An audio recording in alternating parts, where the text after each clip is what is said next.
Hello, everyone. And Mono.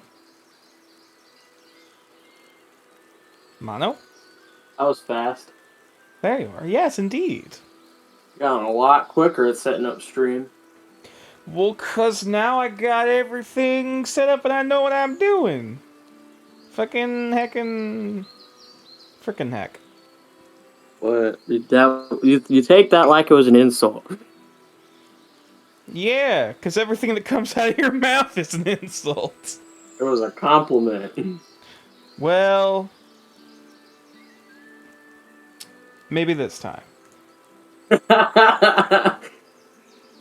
Just everything I say is just some vague insult. Yeah, or yeah, like sometimes, like it's like a backhanded compliment sometimes, it's kind of surprising that you're able to get it done so quickly, considering, you. Like, No, I said I was surprised that you got it so quickly because you're getting used to actually doing it and stuff. yeah, I know, I'm fucking with you. Because normally it takes like a couple of minutes. Yeah. It's like bam, done. Whoa. I mean, it still took a little bit, but nonetheless. But yes, greetings and salutations, friends. I do not know why I have turned vaguely Eastern European. I don't know. I don't see the issue with vaguely Eastern European. I am Oh, not we're talking Elvish, I see. That is not Elvish by any means of the word.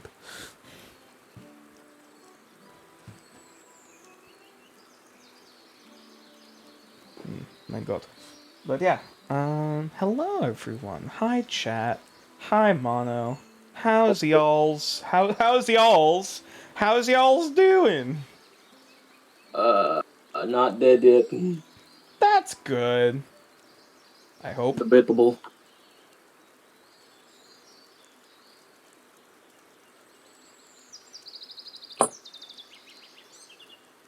Hmm.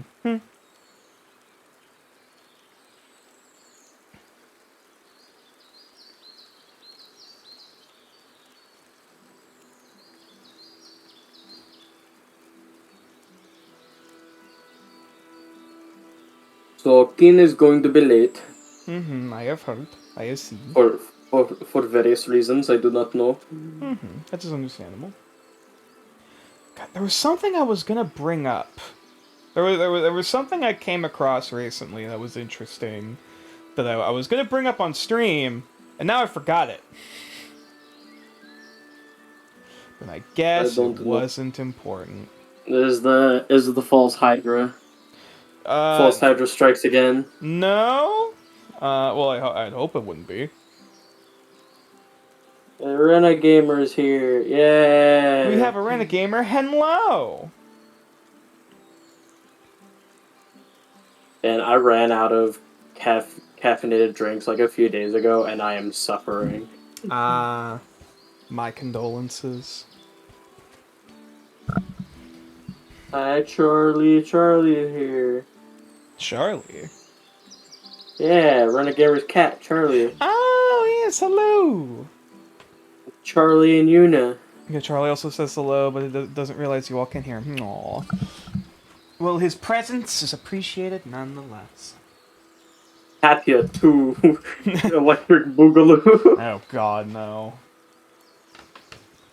Just what I need. Another one to harass me about my Elvish. Shit!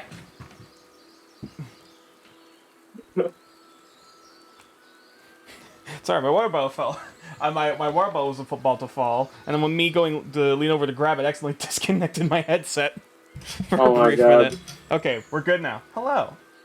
I love that joke where it's just like oh hey I speak Elvish really badly, but no, it's a joke because I speak perfect Elvish. I speak Elvish so well that I can do that.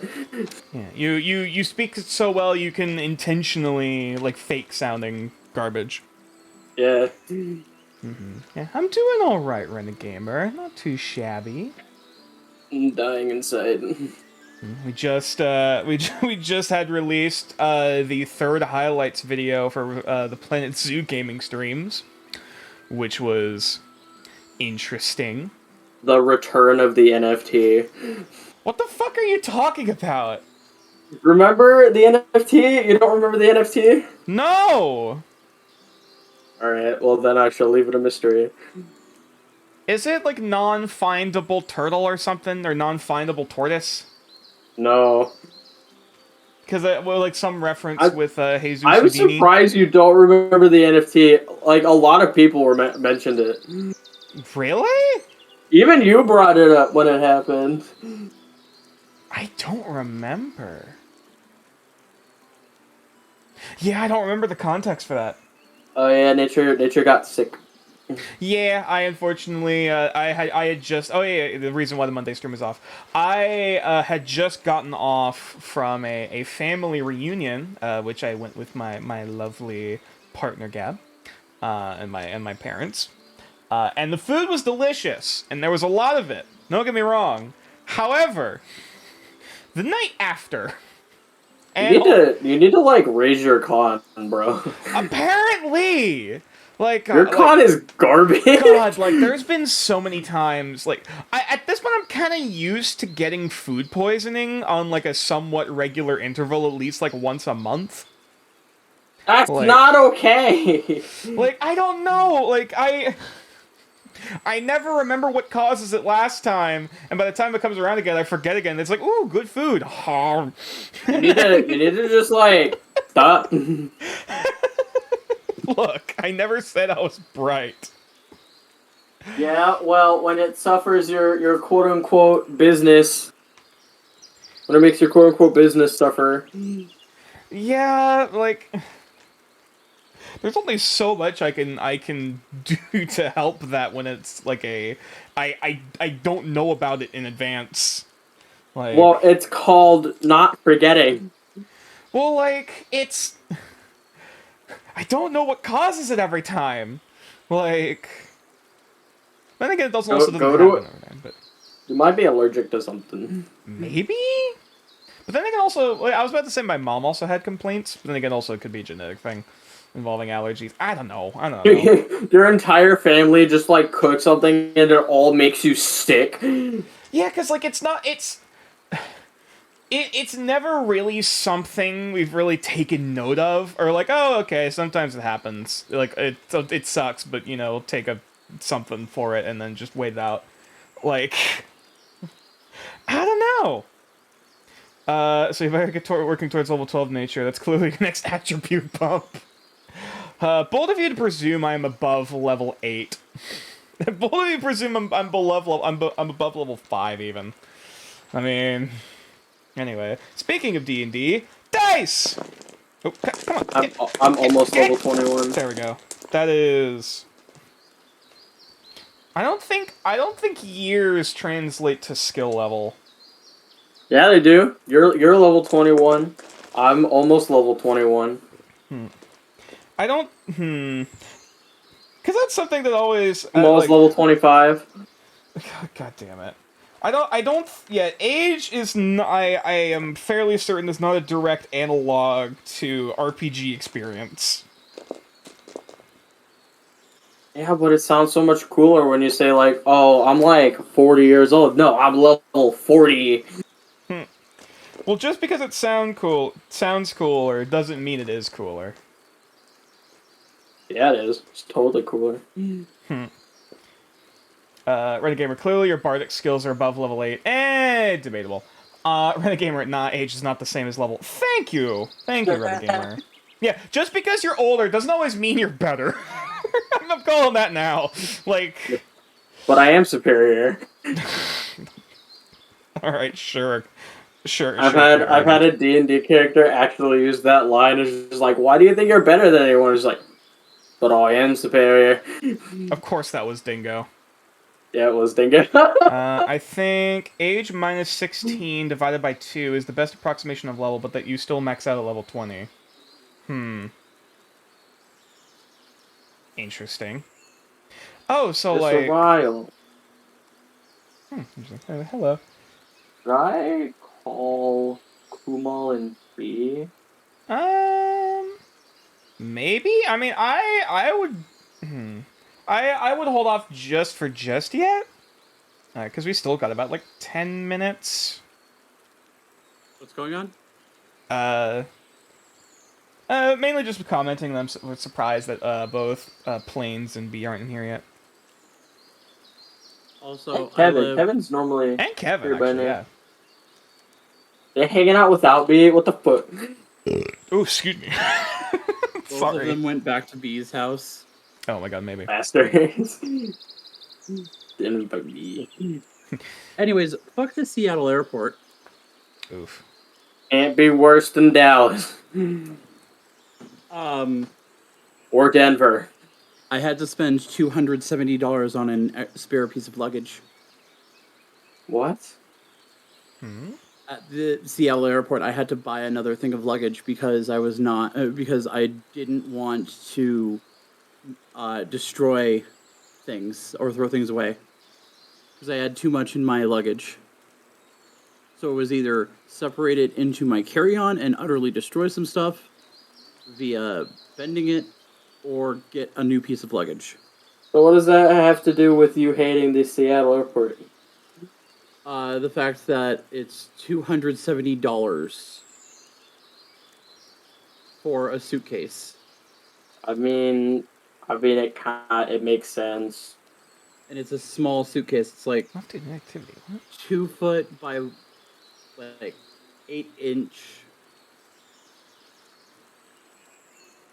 by if you're buying like Half it foot. while in the airport, it makes sense because that means they can price gouge you. Because what are you gonna do? Leave the airport and then come back?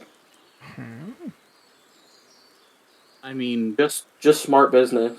we literally had enough time to do that actually, but the person who I was going with, Unable to play this track. likes to What? rush me to the point where I have to get this thing done now in a very specific way, and I'm actually thinking about asking, "Hey, can we fire him?" Because he's supposed to be attending to. He's basically supposed to be escorting me and trying to calm me down when I get anxiety, and he's been causing anxiety. What the? I mean, up pricing the suitcases at an airport. I mean, that's kind of just good, like not good business, but There's also the fact that when we got to TSA, they took my thermos that I spent $45 on at PAX and threw it away. did it have liquids in it? No. I cleaned that shit before I got to the airport. Well, then that's weird. Apparently I couldn't carry it on, and my bags were already checked. Yeah, TSA is kind of a piece of shit like that. Sorry, I was trying to work on some stuff here. Apparently, Hydra isn't taking, at least currently, isn't taking any Bandcamp links. Why? Huh. I don't know. Because all of a sudden it just stopped, and then, like, I kept trying to play any Bandcamp links, and it kept saying I'm unable to play this track. And then I tried the SoundCloud link, and it's fine. Huh. Maybe something changed. Maybe? That means I'm gonna have to find SoundCloud links for a bunch of these tracks, which is be a little tedious, but not impossible. That's annoying. Okay. Huh, yeah, that's weird. Let me stay there for now. Huh.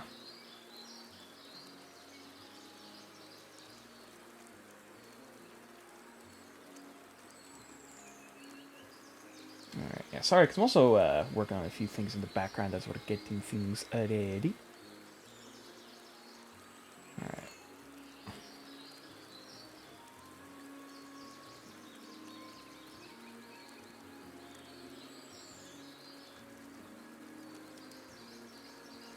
Oh no, not the trash can. Not the trash can? Not the trash can. The trash man. Ah, my cats are snuck over my trash can jokes. Oh no!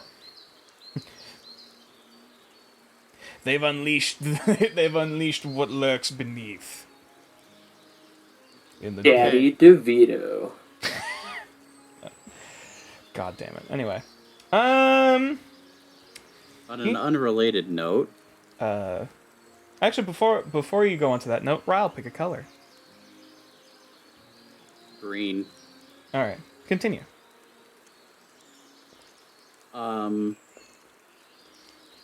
I have come to realize I want a Digimon series where where we get an epilogue movie after the show actually finishes.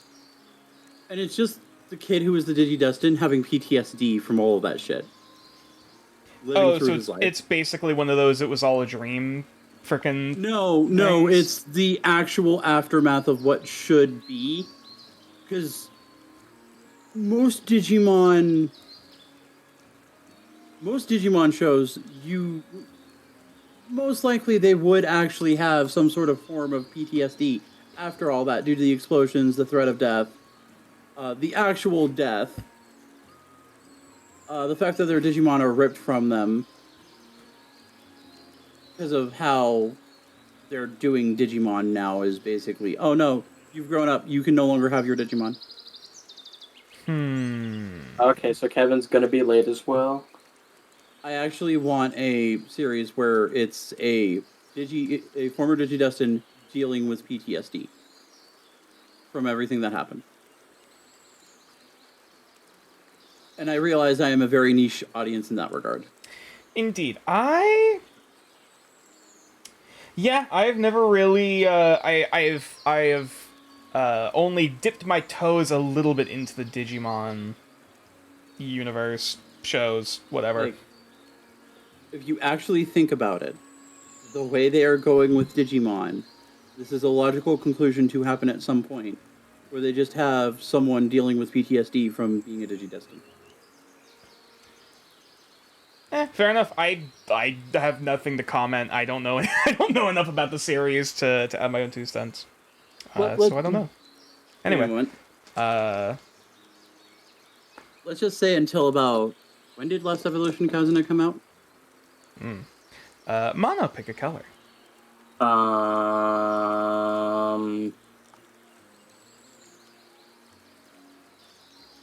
Green has already been picked. Red.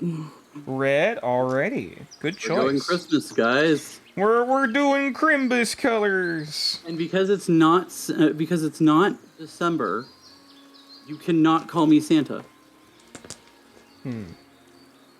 There will be no further questions at this time as to why this is. I feel like we would need to make it whoever has the biggest beard, whoever has the largest beard in the server. Nature, this is an inside joke from my actual name. Oh, right. Yep. Right. I get it. Funny, but my point still stands. Also, that would be me. Really? At this time. Yeah, I have the biggest beard in this party. I was saying in the server. Oh, in the server. Then I don't know if I have the biggest beard in the server. I thought at least for a while. I mean, I did trim it recently, though it's still growing. I thought overall I still have a larger beard than you. Well, I have the neck beard going on as well. Nah, Fairpoint Tixel does also beard. So was that right? I have the neck beard going on as well. I have more of a beard than you. I get. Oh, okay. I do also have a bit of a neck, like the scruff on my neck is. Are we going by surface area, or are we going just by like overall mass? I thought we were going by surface area. If it's surface area, then I got a decent bit. I was figuring by like total mass. Yeah, total mass, and I'm not even close. But if we're going by surface area, yeah, because I think I'm one of the longer contenders. If we're going by surface area, my beard's already filled all the way out. Let's see. Nature, Ready Gamer. Nature's clearly the beardiest. Oh, never server. Never mind. My facial hair is pure sadness. Oof. Yeah, Renegamer's a baby face. Yeah, underneath all the facial hair. God, I have such a baby face. It's not even funny. Like it's duh. So, I spent over $700 on Magic the Gathering. Oh my While god! I I was wish there. I had $700 in disposable income. Jesus. Oh, it gets worse because I spent like over 500 on Wormwood merchandise as well. Rub it in, why don't you? No, I'm kidding. This was saving over the course of 6 months for this disposable income. Nah, that's not Renegade. That's what just happened when that's just what happens when you're within the vicinity of me for too long. Renegamer, how old are you? Give a rough estimate. Do not give your actual age. Man, I mean, that's up to them.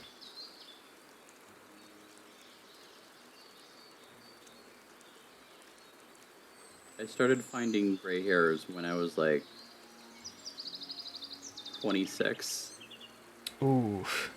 Yeah, most of them were in my beard. I had like one or two in my hair, but I, at this point, do not give a shit about my hair and just want it all gone. If I could find a decent doctor in the area to get it chemically treated so that I don't grow hair anymore, I would. Yeah, that's fair. Because there are treatments to just get rid of the hair via chemicals. Yeah. Actually, looking at this right, yeah, Mono probably want to start trying to call people. Alright. Light the fires of Gondor! Keen is going to be late. Yeah, I know, I am aware of that. Kevin's also going to be late. I see. If that is the case...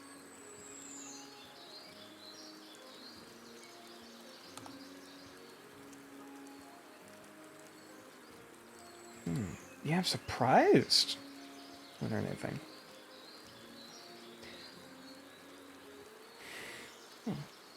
I have added B and planes. Ah, there's planes. Oh. Oh, there we go. Hey. Hey, buddy! Need a sec. I have technical difficulties. Oh, okay, alright. I mean, we might have to start late anyways.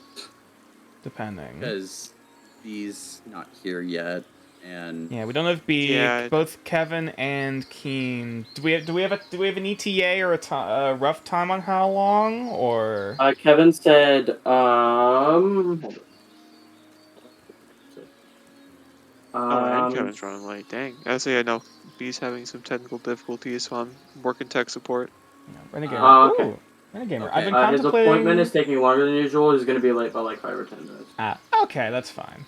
Renegamer. I've been contemplating trying to make a character, by the way. Nature Prayer suggestion. Oh, alrighty. How is everyone doing, by the way? Dying inside. I'm doing better than earlier this week. Hold on, I need to interpret whether or not you actually still have food poisoning. Give me a sec. I don't. I do not anymore. Oh my god! That's a wasted natural 20 on both sides.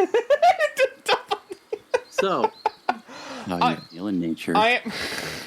Please don't say it like that ever again. Please tell us.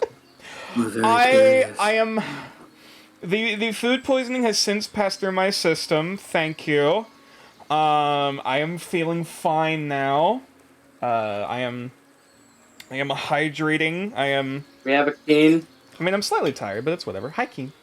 Oh, hi, Do we want to do the recap while we wait for everyone? Man. We can start. Yeah. Only 80 degrees. Looks at the temperature No, outside. outside is 100. But in my house, it was 80 degrees because my brother turned off the eco. Or on the What did we Right, do I'm last session? Guess what? I'm currently in 85 degree temperature right now in this room because I have to get air conditioning because I have none in this room. Sorry, I just saw Renegamer. Godspeed. Sorry, I just saw from Renegamer. Nature would sound substantially more echoey if he were still having issues, y'all. Yes, I am luckily not recording nor attempting to DM from the bathroom because I feel like that would be a bit much. Awkward. Yeah, it'd be a bit much, personally. Though someone would find it comedic. Heh. So I need you to do a Arcana check, tactical nuke incoming. Insert Nuke incoming. Luckily it is not. I did not have an episode akin to Dasher after the the therapy prunes, which is a good sign. Well, Nice. hey, some dreams maybe shouldn't come true. Roll credits. If we're waiting on people, I'm like hesitant. Like, should I cook on stream? Okay. We're just missing Kevin now. Yeah, so we can do we should do the have recap while we wait for Kevin, so we can get into it immediately. Oh, that's fair. Alright. So as people slowly but surely begin to begin to file in, could one of the party members please tell me what happened last time we left our heroes as B leaves us again? Last week, Dasher started having a mental breakdown. Oh yeah! And we all went up to the patio and had a therapy session for Dasher. All the while he ate prunes. Also, Dasher realized we don't really know that much about each other, most of all Nox, as well as Gal. Hello. And Lavender. Lavender we know the least about. Well, she did just Kevin. Yes. We got a Kevin! Slide 5 minutes late. 6 minutes late. Don't worry, we're still waiting on one or two other people. You're good. Okay. Should I cook? Man, I'm sorry, but you're 0.3 seconds off from the speedrun record. 90%. No! Apparently your speedrunning was so bad that multiple people last session confronted you about being a dryad. No! 100%. No!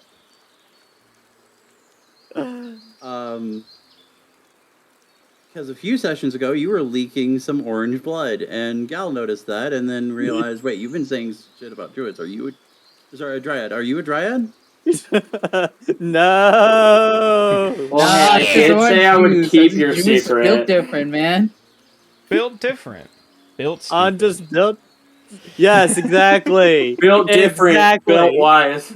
Build different, knock on wood while knocking on Lavender's head. Dunk. Alright. High wisdom, Gal low and Nox had a intelligence. minor confrontation, verbally. I mean, I don't know. Define a minor. No one almost got it. No one got attacked. Mm. No one got beaten up. So No one tried to fight me. Speaking of Gal attacking people and Gal getting attacked, a voice was heard from in Gal's head, telling him to look towards the new moon, and we will meet. Follow my heart before the new moon, and we shall beat, or something. Some variation there. More accurate, and we have reason to suspect that this may or may not be related to a certain hag or certain siren, or what did we determine? Siren. Yes, a certain siren.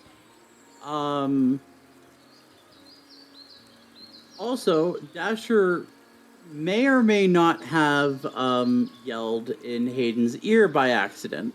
Yeah, dude. Poor dude. Yeah, Hayden's having he's having an interesting time. Like, I knew we were gonna bully him, but like that was much. I'm gonna go grab a muffin. I'll be right back. It's How dare you like accuse me of bullying Hayden? I it was was very not much the bullying same him. vibes of like when when you're over at like your friend's house for a sleepover, but then the parents are like fighting in the next room, and you're just sitting there like, oh, Who the That kind of fuck's my vibe. knife? yeah, my knife? like, and then Oh like wait, no, there's my knife. yeah, and then your friend gets involved with it too, and it's just like, I'm just kind of here. I don't know what the hell is happening. Yeah, I've been on the receiving end of that a couple times. Asher finally remembered most of what happened during the time in which he had to kill Zarad, and he had a heart-to-heart with the rest of the party that he had to kill his boyfriend on the day he was going to make him his fiancée. He also revealed that he was the one who gave Zarad the blade. That the demon that possessed him was in. Tal Monog was the name that Dasher gave.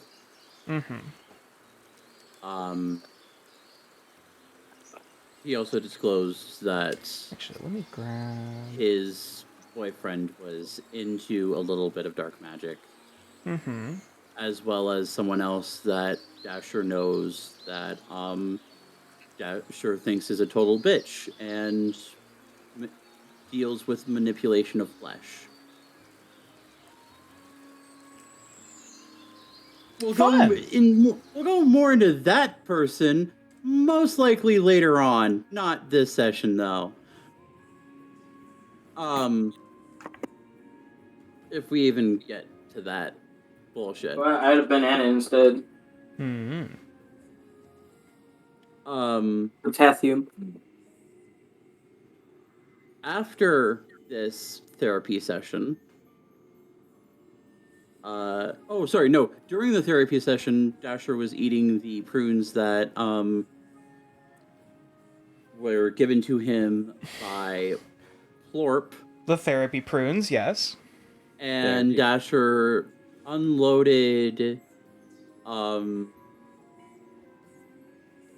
a literal metric ton of load in the bathroom, and at the end of the session, I do believe we made the joke about a tactical nuke. I believe I can at least recreate a portion of that. Yes, you can. All right, now take it back. Nature, how dare you? You didn't do Wait. the tactical nuke bit. Take it back. All right, fine, I'll take it back. Give me a sec. I swear, if that shit goes in reverse. Thank you. It will never not be I funny. applaud you. I applaud you. That was fucking great. It's so stupid.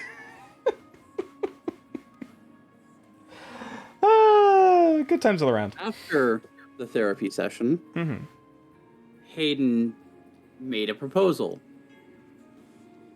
to the party about a incantation that he had learned concerning dreams that required most of the people who have dealt with dreams before to be a part of it, while Nox and Dasher dealt with the consequences of something that Dasher did 3 sessions ago at this point. Yes, it's been 2.5 sessions actually. When Dasher, about 2.5 sessions ago, used Dream to try to alter where he was going rather than go to the circus tent. He decided he wanted to go somewhere else, just with the intent of having a normal night's dream. That did not happen. I just realized I've actually updated the. Sorry, I just realized I never actually updated the Nox token. On this map. Whoopsie. Sorry. Continue. Dasher, where did? Oh. There you go. Sorry. Dasher, having expressed this to Nox as well as the rest of the party, felt that it would felt along with Nox that it would be better if Nox actually watched Dasher that evening.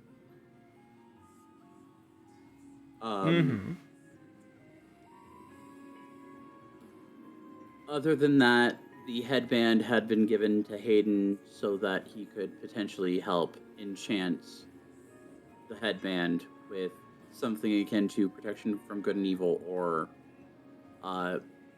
Owl's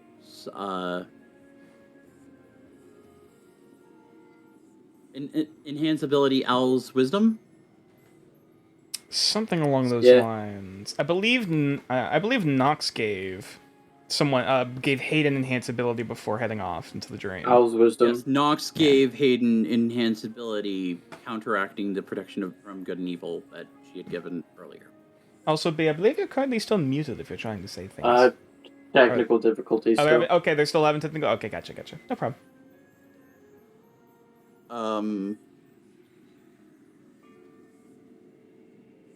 Oh yes. Finally, Gal, when he heard the voice, received a new sword. Oh yeah, Star Set was enchanted, I believe. Yeah. And have you attuned to it yet? Yes. Yes. That item may or may not be cursed. Oh well. What the fucking? We don't know if it's cursed. It doesn't seem. Oh to be no! Something Another inside cursed item for He the knows- person who's already cursed. Oh no! He knows something was inside Gal that could be attuned to, that was very potentially cursed. Different thing. The different thing. Is it? Yes. Is it really? Yes. Can we get confirmation from the DM? I'm not saying shit. Then for now, I'm going to assume it was the same thing. The sword and the heart are different things. But they radiate the same vibes. Yes. Especially because of the pink stuff that's inside the sword. Well, it's not in the sword. It's kind of coating like the guard of the sword. It's like crusty. Yeah. All right, bitches. Ew, you have. There you Yes, are. it's here! We have a beat. There's a bee? It's a That big. me. Greetings and The one and only. salutations. Hi, my name is Michael with the bee, and I've been afraid of insects my entire life. Where's the bee? There's a bee! Hi, Michael. Bee. My roll 20 is absolutely on the fritz, and so is my chat, y'all. So Oh, if dear. my voice gets No all way. kinds of funky, let me know. It does Okay. sound like you are talking through a phone, which I presume you are. I am sharing my At screen. the moment, I have no other opportunities. That's fine. Yeah, I have since given Plains control of Nox's token for the sake of stuff and things. And I am sharing my screen for you.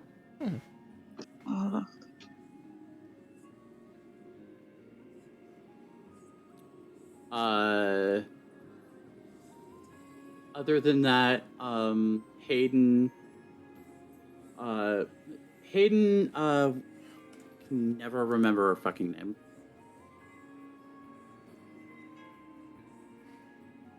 Give me a moment. What?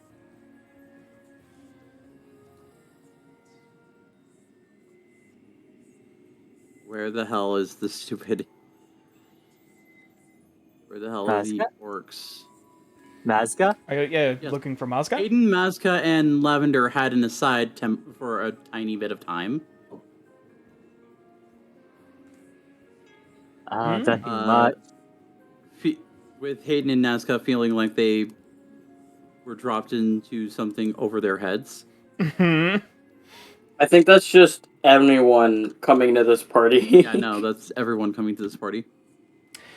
Yeah. I think I've covered everything. As we left, Nox and Dasher were in Dasher's room getting ready for the night, while the rest of the party was in Gal's room doing the incantation with Kumal on Is that a bed or a desk? That's a desk. Yeah, Kumal's currently sleeping at the desk. Kumal is currently sleeping on top of the desk. In my defense, I thought it was a bench. Nope, that's a desk. Well, I mean, it's long enough. Your kind of your feet and tail are kind of sticking off of it, but the desk is here. The bed is over here. yeah. Well, it's less of a bed and more of like a rug. Well, no, there's a bed in there. Oh right, yeah, there is a bed there now. There's a bed underneath the shelf, apparently. Yes, because I have yet to update. I have unfortunately been unable to update the map just yet. Quick, while you're all in there, steal Gal's stuff. What stuff? There's not much to steal. There's like a hammock, a desk. Technically, there's a new bed now. Kumal, steal the desk. Good look in the other room. But anyway, is there anything else the party recalls they feel is important to note? We didn't die. Indeed. No death. Yet. If I'd missed something, it was like only one thing. I'm pretty sure.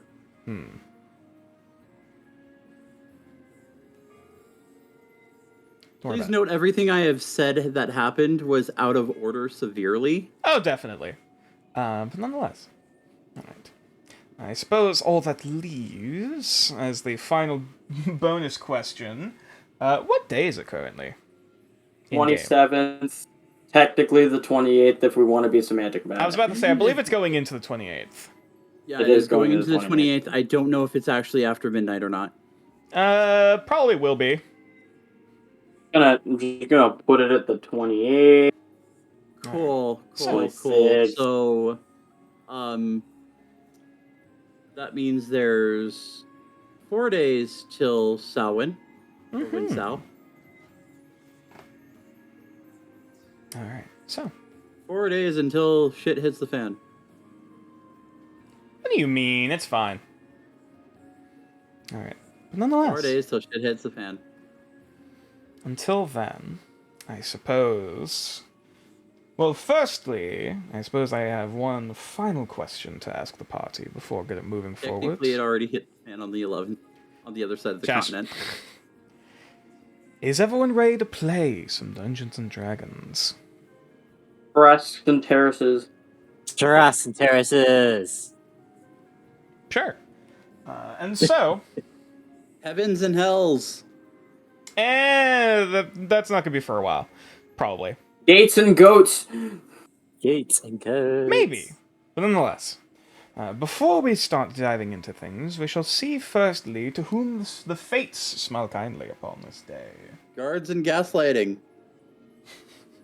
We're just gonna keep this alliteration game going. Bats and boats. I still like houses and hippos. Yeah, houses and hippos is the best one. Critters and carpets. Alright, the first one... First one we have is a 4, so it is Nox who gets a point of inspiration. And secondly... is a 6, so Lavender gets a point of inspiration. Good, both parties have dreamers who have inspiration. Awesome. Hey. I mean, B has the natural 20. So. Oh, right, yeah, they do, because their birthday was recently. Yes, congratulations. Here's your birthday 20. We are unfortunately currently out of the gift bags. Wait, there were gift bags? Well, her physical gift came in the gift bag. But anyway. Alrighty, so then...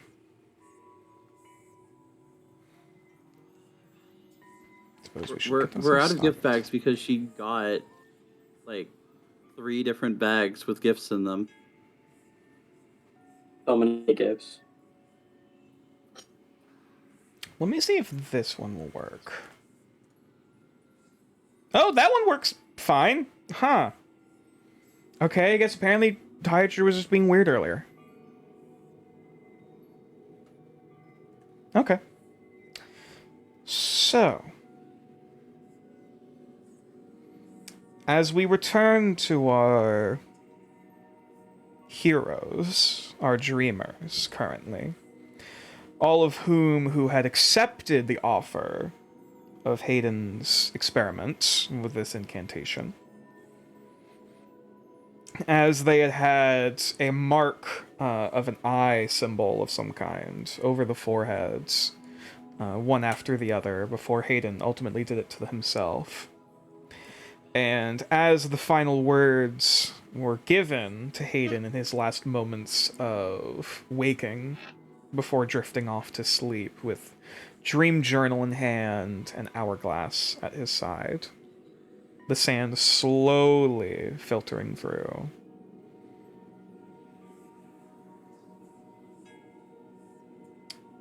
All of those who are dreaming find themselves drifting off into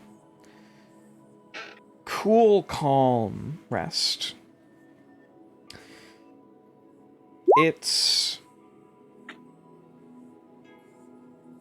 soothing, for lack of any better term, as there is the sort of cool sensation of kind of carpet and hardwoods beneath it, at your backs, and these faint smell of like old paper and the sort of floral incense faintly wafting throughout the room that you are currently in, as the party awakens into a small place, a private place,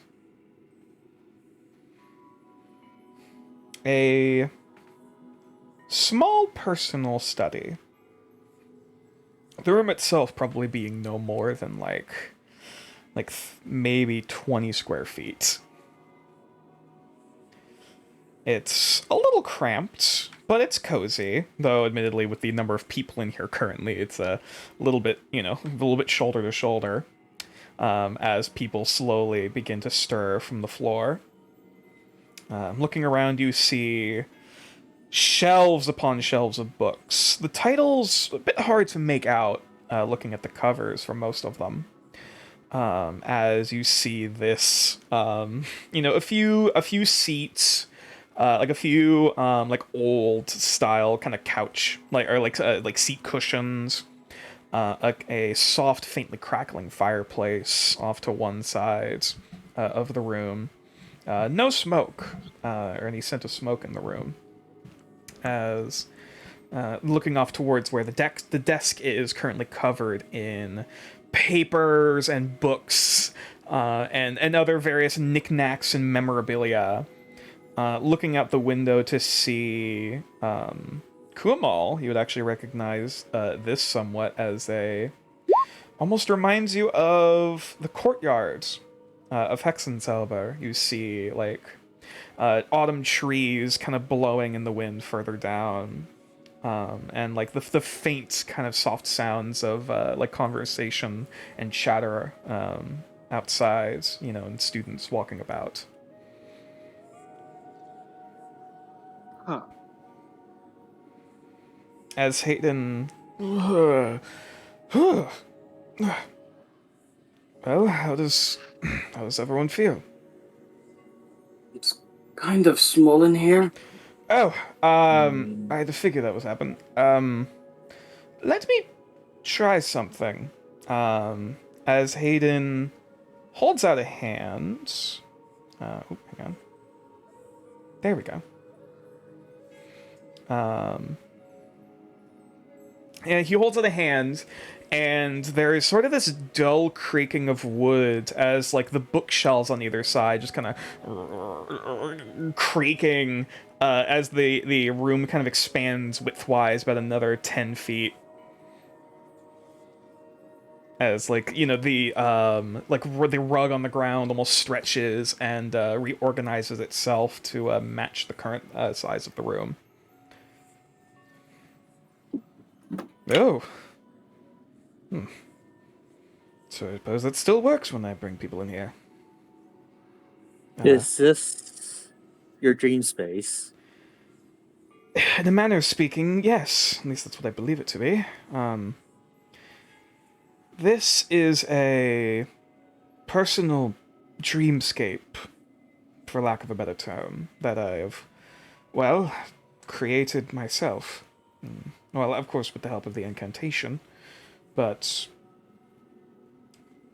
this is a personal space I've been spending most of my studying, admittedly, while I've been sleeping away at night in the waking realm. In here, we can continue to think and act and talk as we see fit.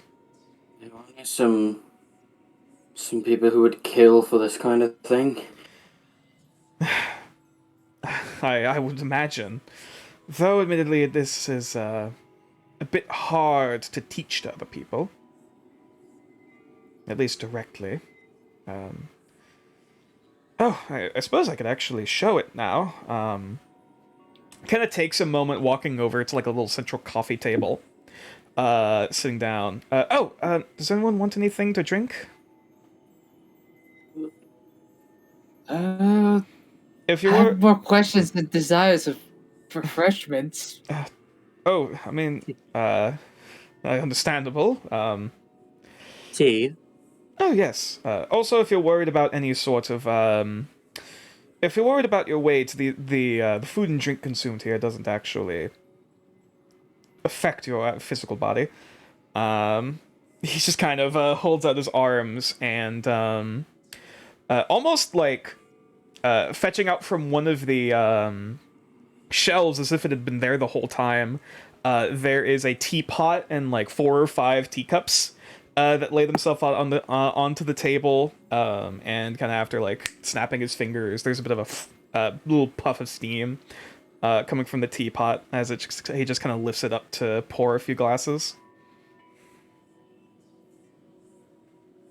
I'll take a bowl of tortoise stew. Let me actually roll something real quick. I think I had that once when I was visiting at Everton. Admittedly, it's a bit hard to create anything in this space that I haven't already made contact with or dealt with myself. I can try to be... have to draw back from memory. Just kind of close his eyes a bit, concentrating. Let's see how it works. He kind of like sits up a bit, kind of reaching out into the air before just kind of like collecting up, almost like kind of picking up snow in his arms, this sort of wispy substance, before it just kind of starts shaping into a bowl in his hand, and then just like kind of starts filling up with liquid. And then, several other solid pieces begin to form, looking like bits of meat, as it just kind of... and then snaps his finger again, and just boop, a spoon falls in. Oh. Impressive. I'm hoping it... Well, I guess this will be experiment if anything else. He just holds out the bowl. He'll take it and try some. It doesn't taste exact, though it's pretty close. There is a slight tinge to it that feels a bit slightly off, like either like the soup wasn't cooked exactly right, or there's an ingredient missing. But yeah, it's still pretty good. Close enough.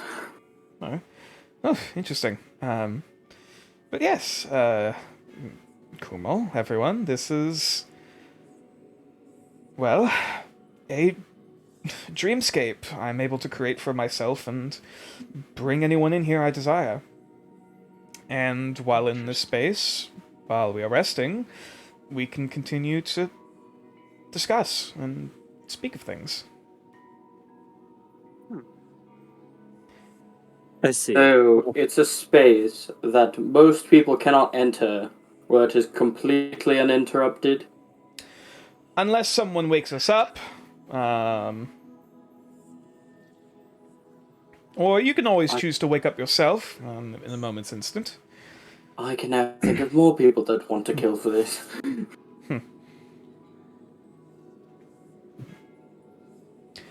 There are definitely some limitations. Namely that, well, anything you bring into this space, you can't really tamper with or manipulate in the waking realm. For example, Kumal, could I borrow your spellbook for a moment? Suppose. Okay. He just kind of like he quickly gives a look of just like trust me on this, and he takes it and rips out a page, Oh, you're a dead man. and then throws it up in the air. I promise for you that the moment you wake up, your spellbook will be totally unharmed. Hell, I'll do it for myself. He just pulls out his own spellbook and rips out a page and You know flows it how up. expensive Flaming Sphere cost? Do you have any idea? I'm Professor, I'm aware. I'm merely trying to make a point. You couldn't rip out a cantrip. You had to rip out a bucket. Alright. I grabbed the Mhm. first I'm page calm. I saw in I'm there. calm. I'm calm. Everything's fine. It's just kind of like running around the place, like looking around at everything, like wow, like eyes wide. That makes sense. There is a boundary between the dream world and the physical world that can't really be crossed, and so things that the physical objects that we have here do not have a how do I explain this? Many of the things that we have here are still won't be affected once in the waking realm.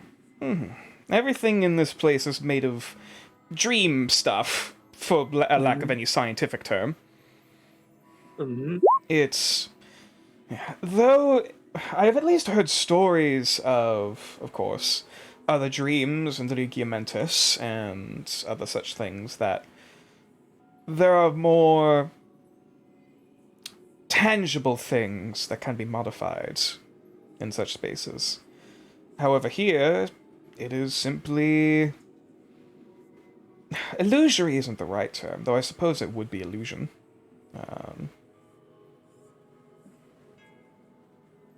It is what we make it to be. At least for the time being, until we wake up. Almost like a lucid dream, in that kind of way. Like, I think I can even conjure creatures in here. He kind of takes a moment, kind of thinking to himself, pondering, kind of reaching under the couch before just pulling out like a dove that just like flies off out the window. Yeah, I was gonna imagine himself being taller. See if that does anything. You just kind of sit there like kind of focusing a bit. Nothing happened. I see. Something on your mind? Just a mild curiosity. Nothing came of it. Yeah. If in case you're curious, other folks can't really modify many things in here. At least the same way that I have control over this space. Interesting. It's like a sort of lucid dreaming. Indeed, though I can bring other people into it with me. Oh, it's like a lucid dream, but as a one-way mirror. Sort of. Whatever things you bring with you on your person can be brought into this space, somewhat, or at least a illusory copy of how you remember them. But, Books flying off the shelf or no? not currently. Though you can go to try to pick up a book. Sure. I'm gonna see what he has in his library if he doesn't. And do any of these books have information from you, or how does this work? Most of these are books that I can recall I've read. At one point or another in time.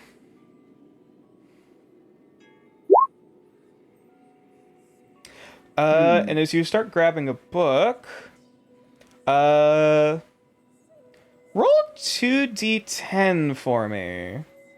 On it. Take that and forced it. No. Okay. You gain that much stress. Oh damn. You die instantly. You find... You gain a point of corruption. Oh! You actually find it's a medical book specifically on tieflings. Oh, I'm opening that shit up. Yeah, you open up. It has skeletal, it's mostly skeletal references, autopsy reports. Shows diagrams of tieflings descended from various infernal lineages, and kind of comparing and contrasting about bloodline of particular fiends versus what layer of the Nine Hells they might be associated with, and not all technically correlate with one another and things like that. Quick question. Does Farron even know his? Eh. Yeah, I'm definitely gonna try and find mine. Roll investigation? Yeah, but does it tell you how to do open heart surgery? Asking for a friend? I'm afraid not. Unfortunate. Wait, 17. can I cast guidance on myself for that? Let me actually double check.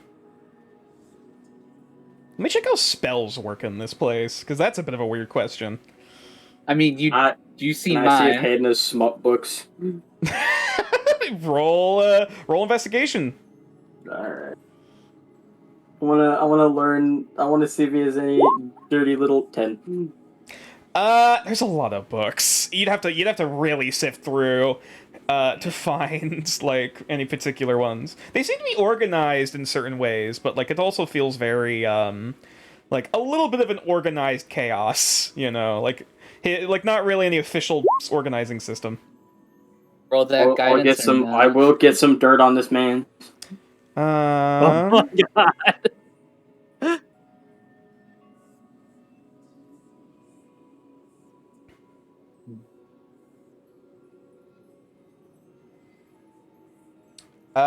Yeah, you can cast spells in this place. However, any magical effect or condition that affects you while within the dreamscape ends when you wake up. So the effect ends when I wake up. Correct. Does it use spell slots? Mine's a cantrip. I think it does. Okay. So Hayden, what exactly does transfer in this space besides So wait, I had to. memory? Do I have to use a spell slot to use this cantrip? No. I was just double checking for spells in general, just for clarification. Yeah, you could. Okay, that's a 19 on the investigation of what I am. Yeah. Admittedly, you don't show a lot of advanced physical features taken from your infernal heritage, because you see some tieflings in there that really lean into that infernal heritage thing. There's a picture of a bone devil with spine, with these sort of elongated spinal vertebrae that pierce out the back with two scorpion tails, and shit like that. Got his eyes. Yeah. How many vertebrae? I got enough. Yeah, you do notice that there are some little margins and bits and pieces that you could tell there is a paragraph here. However, it's a little blurry and a little smudgy. But nonetheless, looking at your stuff and things, based off of your abilities, let me grab. Let me actually pull up some notes real quick. You folks can talk amongst yourselves as I find this. Words. So it does bring up moisture. I am drinking water. that does bring up the question: what does transfer over? while in the streamscape? So all of the equipment that you're carrying, like there is basically all the equipment that you're carrying transfers over into this space as an illusory copy. Mhm. You know what? At this point, because as Hayden's kind of describing of it more and more, I might as well show off the incantation itself.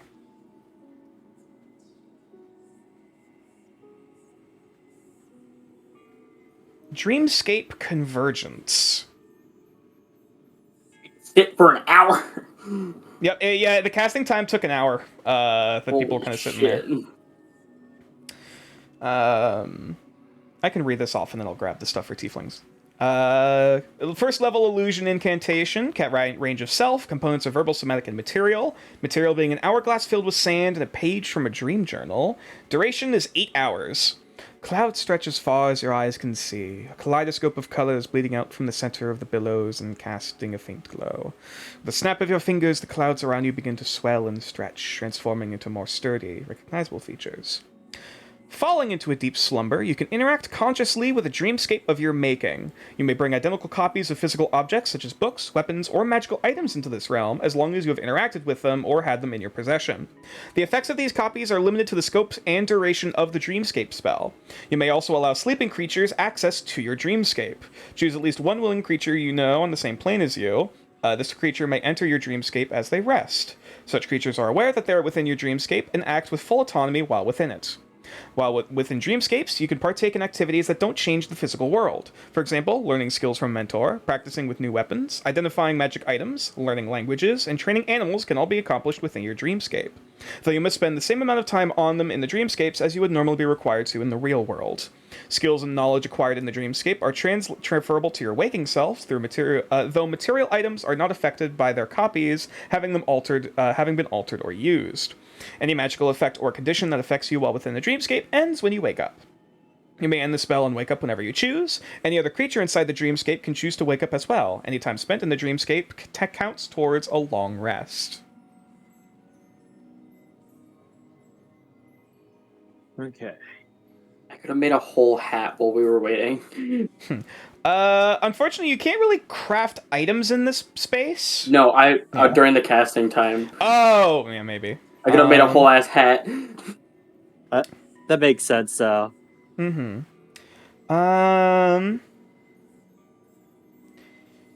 So, as you're looking through, with a 19, you can at least tell based off of your affinity with ice powers, and this sort of frosty kind of affinity to your bloodline.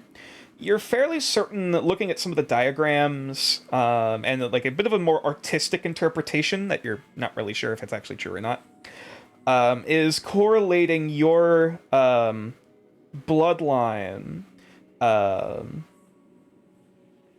to the bloodline of Zaksu, the city of gluttony. And I will spell that name for you. You have Soul pain. Blood of Zaksu. The city of gluttony, huh? As for devils themselves within such spaces, while there are trends looking at it by that, like, oh, certain devils tend to gravitate towards certain cities, of which the Nine Hells is dedicated to. There are 7 cities within the 9. Well, actually, technically 8, but nonetheless. There is no direct correlation that all of a particular devil are in a specific city. As in, technically, a devil a particular devil can be or have connections to any city within the 9. With a 19, the only connection you can really think of offhand, kind of based on your physical appearance, because you mentioned your eyes. I'm trying to recall correctly whether or not they are like, if there was anything weird with your eyes in particular. Wasn't it during the Armor of Agathis that his eyes become weird? I have hexagonal eyes. Yes, yeah, you have like they're almost like segmented eyes. Yeah, In that way. with And I have backwards leg, also the goat leg. Mm-hmm. The goat legs seems to be a somewhat general tiefling trait, depending on where you look. Though the only creature with sort of insectoid or segmented features that you can find offhand would be the ice devil, which is this bigger, kind of bulky looking anthropomorphic, like icy blue bug thing with a like the picture shows it like holding a spear. It doesn't have a lot of details on the devil itself, other than like physical traits. Just kind of comparing and contrasting, because you see some other ice devil tieflings in there that go lean a lot heavier into the insectoid features. Like one example actually has mandibles that come out of the between the jaws, and stuff like that. Hmm. Oh my god, it's one of the bugs from DMC5. Sure. I guess. In his thoughts, he thinks that maybe the blood has dulled out. Maybe something has, or maybe something within those lineage of other tieflings who lean heavily into the more insectoid. He's Maybe. thinking like maybe Or you just take more from your mortal parentage than your devilish parentage. That's also a factor. or also thinks of like, did any of these tieflings gain more power and then became more insectoid? It doesn't really hold a lot of details on the physical transformation. There is a small footnote in that tieflings with throughout certain methods can actually be created. In that a ritual done onto a child in order to convert them into a tiefling. However, the details on this section are brief and doesn't actually say how such methods are done, probably for good reason. Yeah. But yeah, that's as much as you find. All right, puts the book away.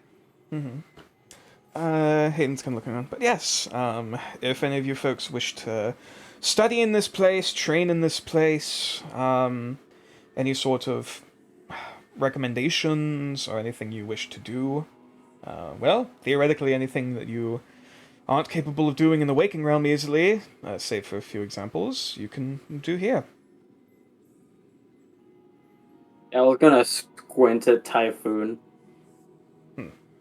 Typhoon's kind of looking over. How big of a buffet table can you make? As Hayden just kind of cocks an eye. Theoretically infinite. As Typhoon's eyes widen. Gal's eyes like, oh no.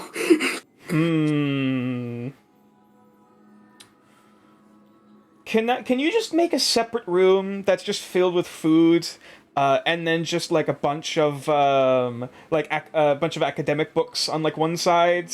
That would be great, thanks. As Hayden just kind of looks over at Kumal like, It's probably for the best.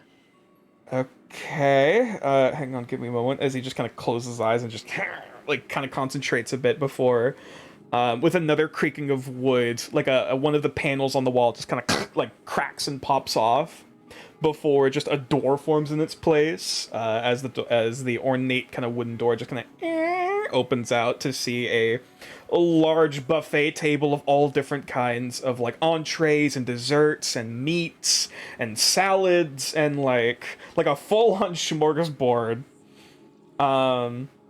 And then off to one side you see like a little reading nook, with like books that go up high, much taller than the previous room, with like a little like one of those big like library like ladder like the ladders on wheels. I forget what they're called. That you can just kind of like move around on. I'll give her access to the mage hand.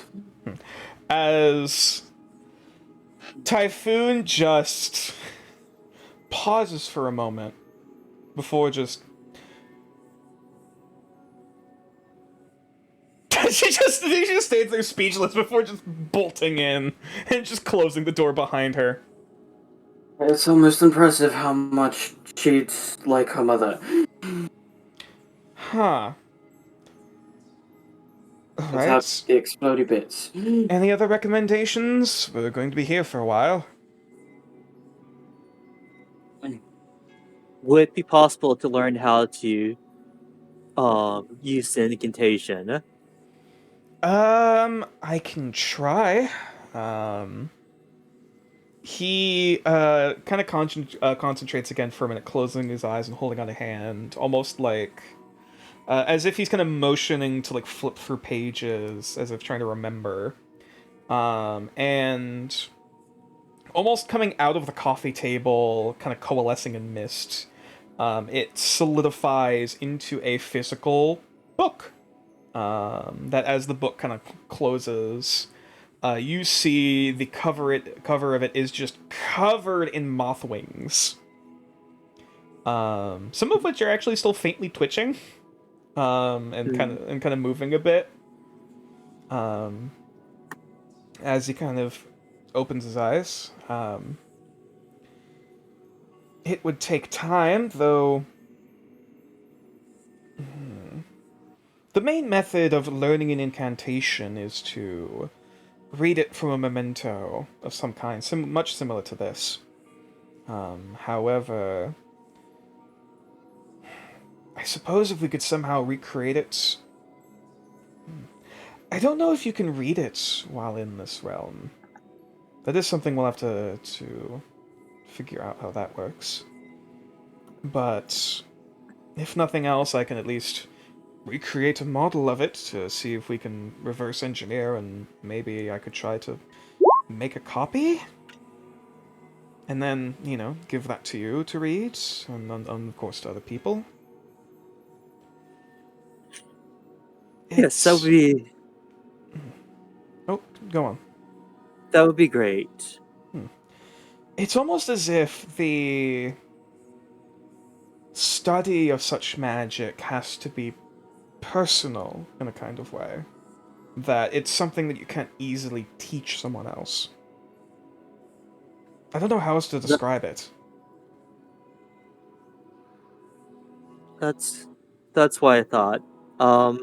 Dreams have always been such a personal thing. This Right. place this place yourself, it's oozing with your memories, your passions, your handiwork. So to learn a spell like that can't be is likely nothing other than very personal. I suppose that's why most, my Saint of Nausea, at least, mostly associated with dreams, is also associated with enlightenment in that case, and, well, personal journeys. I suppose that does make sense. You did say this was supposed to be a stress test, right?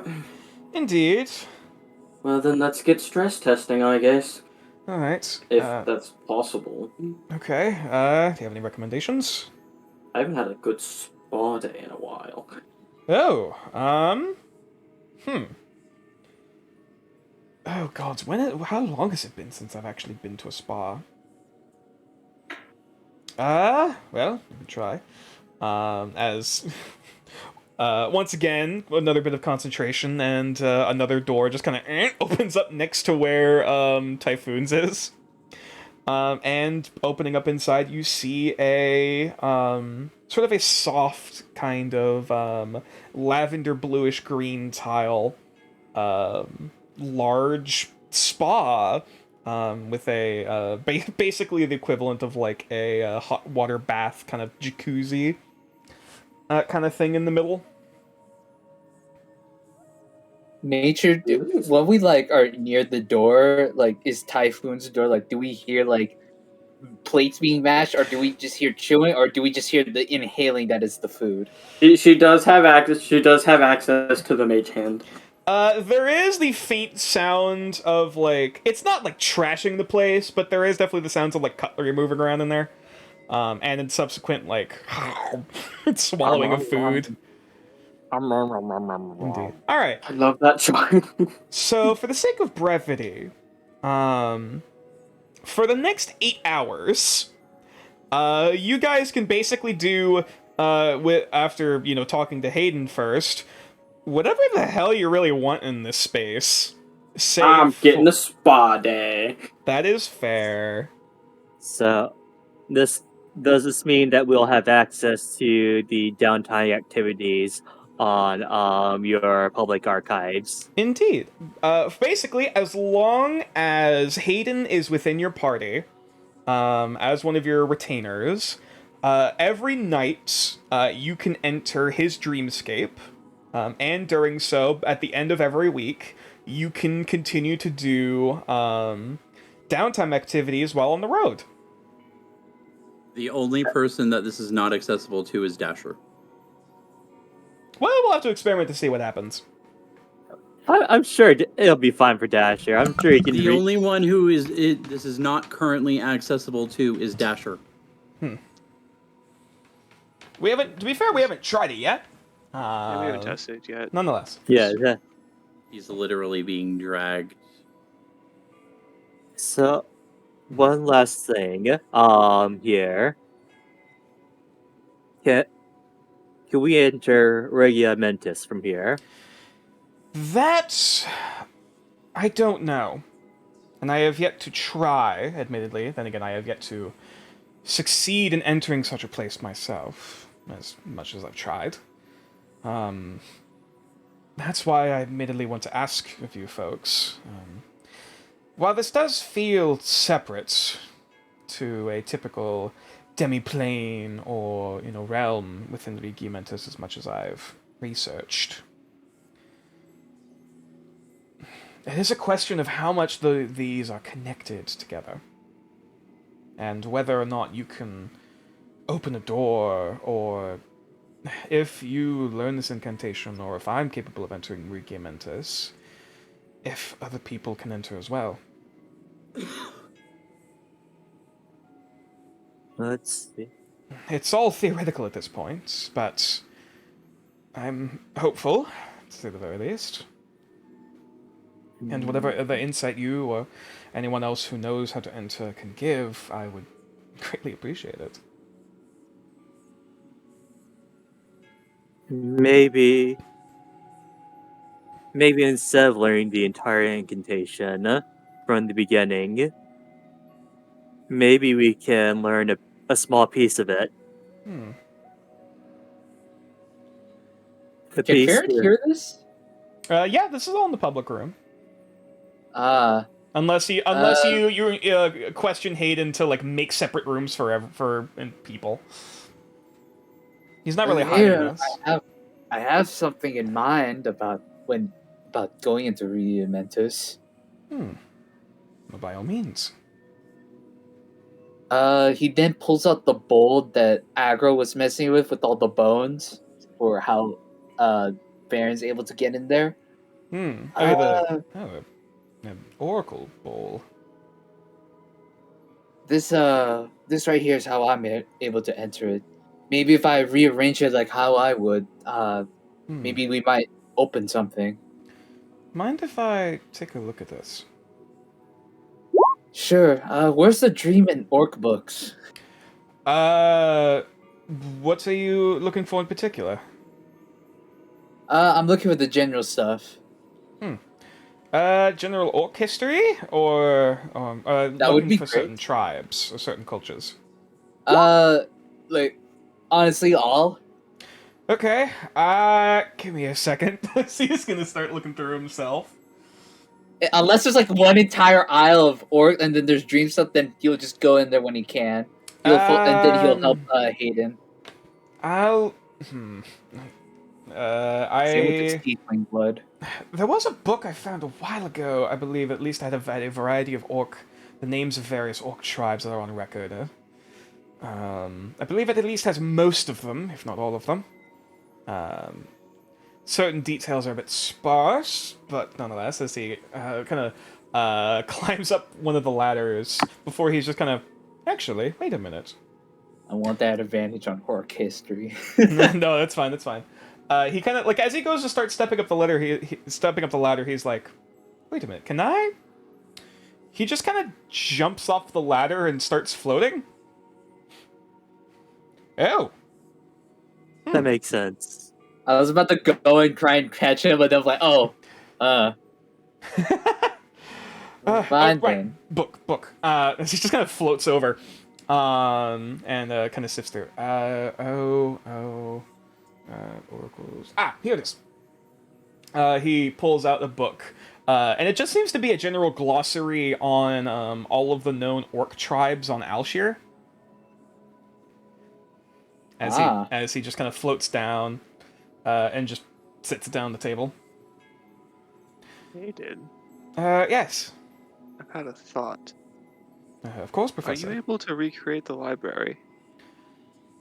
At At least the books you've read. I can make a copy of it. At least I can make something that looks like it. Of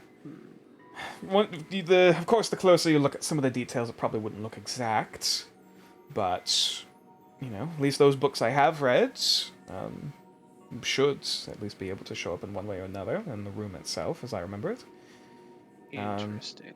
He just kind of gestures with his hand, and another door opens, and inside is one of the halls going down of the right wing of the library.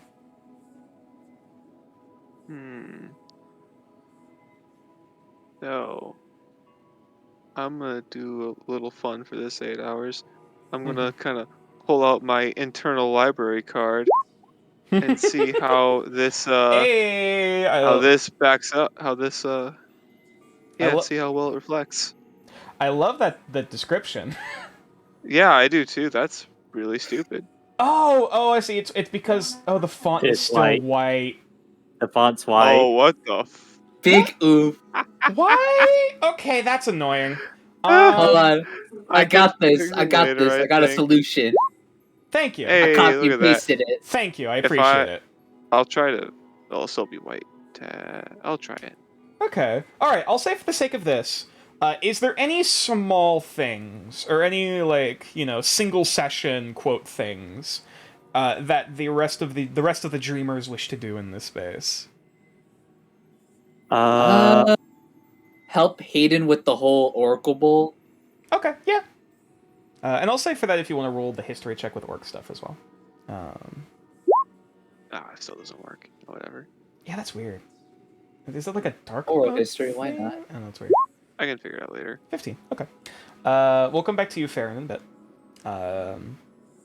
Kumal, you're doing. What research are you trying to do in this space? I was more double checking, like seeing how accurate it is, so that in the future okay. I can. All right. I'll say I should know that book. In that case, roll investigation. Okay, I'll say I know that library like the back of my claw. Mm-hmm. Nope, that's not the right page. Investigation. 19. Okay. We'll get back to Kumal in a minute. Got it. Lavender. All right. Basically, we're gonna start by attempting to learn the incantation. If it doesn't work, that's fine. We'll figure out something else. Yeah, I'll say for the sake of this, if you want to spend the rest of your work week trying to make progress and figuring out stuff towards that, I'll allow it. All right. Though that check will be made at the end of the week. All right then. Just to be one singular thing, just for the sake of brevity. Okay. Nevada is just running around, just kind of like ducking in and out of the various spaces, just like whee, sprinting around. Typhoon is doing her thing, just stuffing her face as she's looking through various cursory knowledge. Gal, you're just chilling, vibing, relaxing in the spa. Yeah, have a spa day. Okay. All right. It is the water is warm and nice. It's nice and humid in here. Like a nice cleansing sauna. There is a very faint smell of almost reminds you of like a kind of like a floral like bath salt smell kind of thing. This feels really, really nice. Nonetheless. So we'll start with Farron and then go over to Kumal. And then eventually we'll come back to the rest of the party outside. Um, so, Farron, as you're skimming through this book, you find sections. Admittedly, each of the individual sections are a bit brief. Some are bigger than others. That divide up the different orc tribes into sort of cultural groups or regional groups. The book also looks a little dated. Looks like it's from like a couple years ago. So it looks like there's either a few missing pages or the writing itself is a little bit dated. Because like with how it's described, it's almost some of the descriptions are almost feel a little bit like analyzing a specimen rather than like a person, for lack of a better term. So that's a little bit of an oof, but it's still a pretty comprehensive, glossary. So there's more of an intellectual understanding than a more of a, like, I would say, inherently experience in the culture. Yeah, it feels a little clinical, but also a little racist. Nonetheless, you actually do find a section on the Grushash, the Weeping Stones, that is more towards looking at the coastal tribes, looking under. It actually still lists them. Looking at this book, it still lists them as a non-annexed. Like it is written as if they haven't been annexed yet. Looking at this book, and it describes. Can you a lot explain of what annex means? They have since been claimed or brought into New Arcaster. Which annex could technically be either through peace or through conflict. But nonetheless. It is just a claiming of territory in that way, or a holding and taking of territory. And any relations of its history, like with other tribes? It does describe a bit of the diaspora, basically, of a few different orc groups, kind of like after the reawakening, that were kind of like stuck up with like whatever chamber of warding was nearby, before subsequently kind of either just casting off for themselves or being kicked out. And then kind of from there, you see a few branching off points, individual mentions of names. Of like different like shamans kind of following the paths of different spirits and new beings.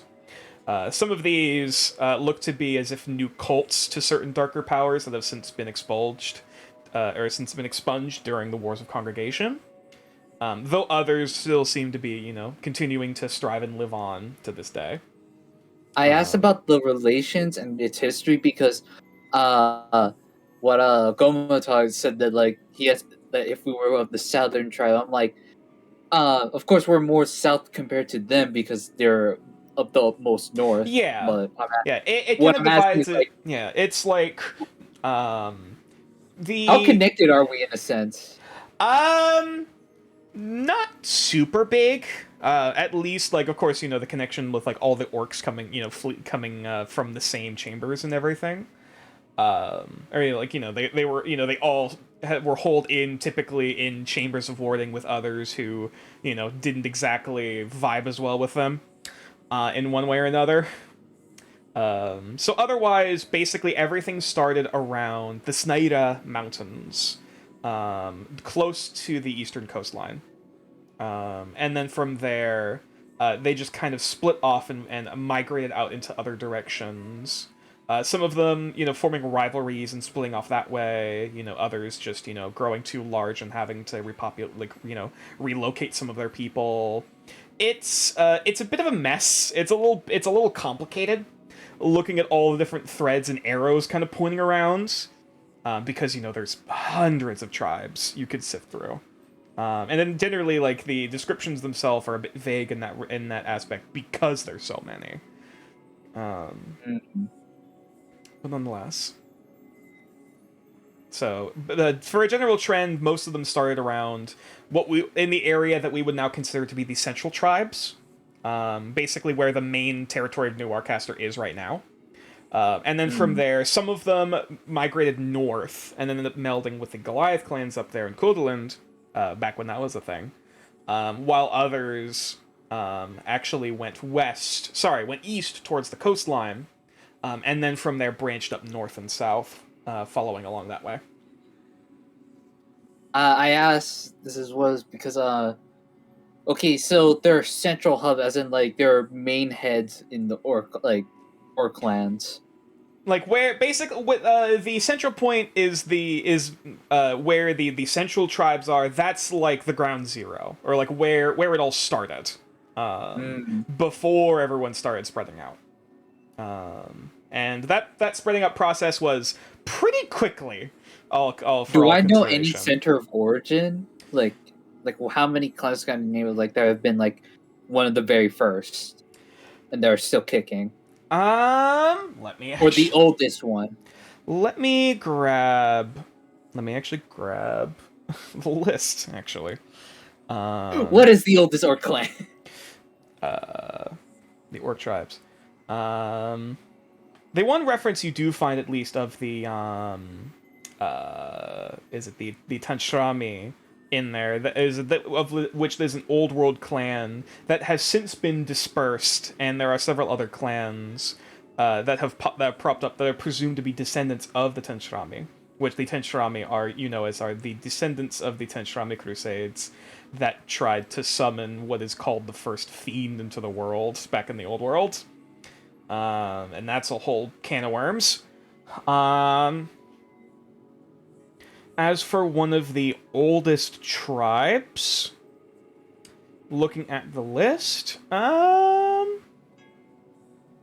me actually take a look.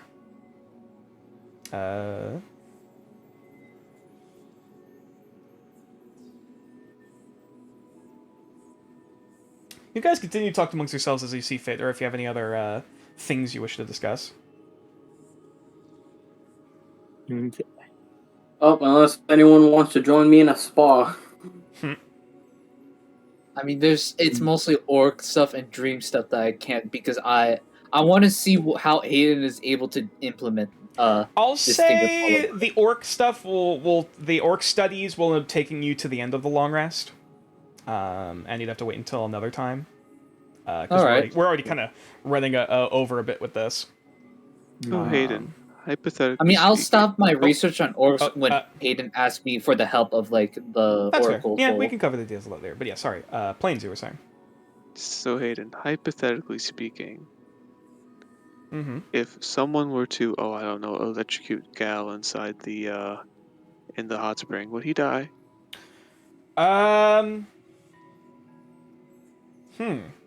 As in, like, if they were to attack him in real life or in here? In the dream. Hypothetically speaking. As far as I can recall, you can't exactly be physically harmed within this space. Okay, thank you. Do I hear that conversation? Do you leave the door open? Probably would have. I just wouldn't care. Yeah. You're gonna, like, stare. Whistle, whistle, whistle. Dare.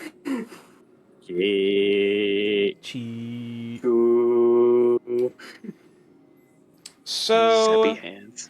Some of the oldest tribes that you can find, or at least tribes, Farron, the ones that you can find that have the ties, at least, to some of the older tribes, at least some of the more original tribes from the Reawakening. You see, actually, a few that went north in particular, as if either like they were looking out for very specific locations or following specific spirits. Whether it be the Shrawezna, which in common is the river veins. There is actually also the Dangwapur, the flaming tongues that end up getting subjugated by the dragon. There is... admittedly, they originally went under another name, though the people are still of that cultural group. There is... an interesting one called... the Smekapala, or the Laughing Skulls, which the book describes as very chaotic, reckless, hedonistic people. And apparently also very difficult to actually kill in combat while they're enraged. It says that they wear body paint made with like bone dust, herbs, and then like applied with other magical processes. Basically like a magical body paint armor. Before going into battle. And also, they seem to use a large amount of drugs and toxins and other sort of things to kind of imbibe into the blood to kind of induce them into these altered states, into seeing spirits and going into rages. Faring in a different universe. Yeah. Oh, that would have been interesting. Man. God, that's actually really cool. Huh. Man, I can't wait to learn more about this, but I'll wait for Hayden to give me his go. Yeah. More of the coastal tribes seem to be the most of, like, disconnecting with the majority of, like, any other cultural influence and mainly keeping to themselves. So they have the most kind of authentic cultural beats, for lack of a better term. Well, not authentic, but the most, original. Diverse. Yes. Well, that's I'm gonna ask for those the spelling of those tribes later, but I can also just give you the full list of all of the tribes. That would be fantastic. Because you just have the book. I can put this in the public archives. But until then, I will just copy paste that in for you to look at your leisure. Until then, so. Meanwhile, going over to Kumal with a 19. It takes a little bit looking through before you just kind of start testing of like, okay, if I just go down this line of like, what I remember like in the Dewey Decimal System, like, okay, this line of books. You quickly realize that kind of based off of this, while the room as a whole looks pretty authentic. There's like a few minor things of like, oh, I remember there's like a nick in this bookshelf that isn't there normally. Or like that isn't here in this space. Or like, oh, the statue is tilted maybe a little bit differently. However, the bookshelves themselves, it seems to be more based on what Hayden remembers and what books Hayden, of course, has read. Why is this book upside down? Well, not even necessarily that. Like you go to kind of pick out a handful of books, and also just kind of some of them are either like blanks or copies of one another. Just kind of like filling in the blanks of knowledge of like, okay, we know there's books on these shelves, and like, okay, what books does this person know? X, Y, and Z. Like the more sort of general random books that he has read to kind of fill up the space. And what things he does remember in a particular way, like, oh, they're organized this way. Then Are that's any of them kind slut of the books? I'll say with a 19. One moment, please. Oh yeah, where's the hidden stash? I know there's one somewhere in this library. You go over to the what would it be? There is a forbidden section, of which the books in there for Hayden Wise is a bit sparse. Unfortunately. Crazy. However, just outside of that, of the forbidden section, let me see if I can find the name of the book. Dirt. The lusty Argonian maid. Not that, but What's happening? 50 Shades of Play. oh my god. You actually do find a series of books from a Moon Elf author called Radelia Nordstress. Her. I will spell it. I will grab her name. You do see, like, the first one that you pick out actually is a book called Siren Song, which is a lesbian love story between this elf captain and a merfolk woman. Mm-hmm. How much of this book does Hayden remember? It's mostly there. It's all there. It's mostly there. Interesting. Why is it all sticky? Shut the hell up. Don't do my boy like that. It's not sticky. However, you kind of put that aside. Looking at the other books in the list, you're noticing a similar trend with all the books written by Redelia. You find a similar love story between a tiefling and an elf woman with the next one. Then there's an orc with an elf woman, very similar to the one from the previous one, and a werewolf from an elf woman. As it just kind of Found a type. yeah, it just like the author seems to have a recurring thing. In that all the main characters seem very similar, except they're kind of given like slightly different names. Interesting. Self-insert bullshit. So yeah, that's the main like section of books that you find on that kind of type. There's also a handful of one or two other romance novels and other such things. Well, can't say I was looking, but Well, you're interesting trying to what I be found. thorough. Yeah, interesting what I found. Uh-huh. You found the smut book. It's like hidden between like two books, like a recess that somebody made. Yeah, kind years of. ago. Like it's like hidden behind another book. Because that would not be in this you're kind of library looking at this normally. like, motherfucker, some student like made like a hidden pocket in one of the bookshelves somehow. Like, I wonder what's in here. Wait, why is it notes? Wait, why can I read this? Interesting. yeah, exactly. It's like, hey, I don't remember this being here. Wait a minute, this is like, it's that sudden realization, like, wait a fucking minute, this probably exists in the actual library somewhere. Like this little pocket of romance novels. Kumal just pulls out a book called Tusks of Love. No, I'm afraid Tusk Love is not in this library, nor probably in this canon. 50 Shades of Play. Bruh. I mean, Anyways, that's why it's Tusks of Love instead of Tusk Love. hilarious. Nox suddenly feels the very real need to avoid Hayden at all costs for some unknown reason. What do you mean? What's wrong? It's just, it's just an unfortunate thing with this author. Anyway, but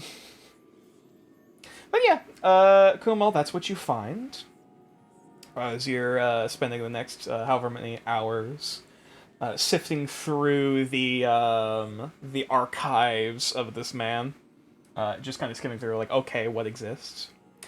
And after the course of about 8 hours, as you folks are independently going about your separate ways, Mazga doing?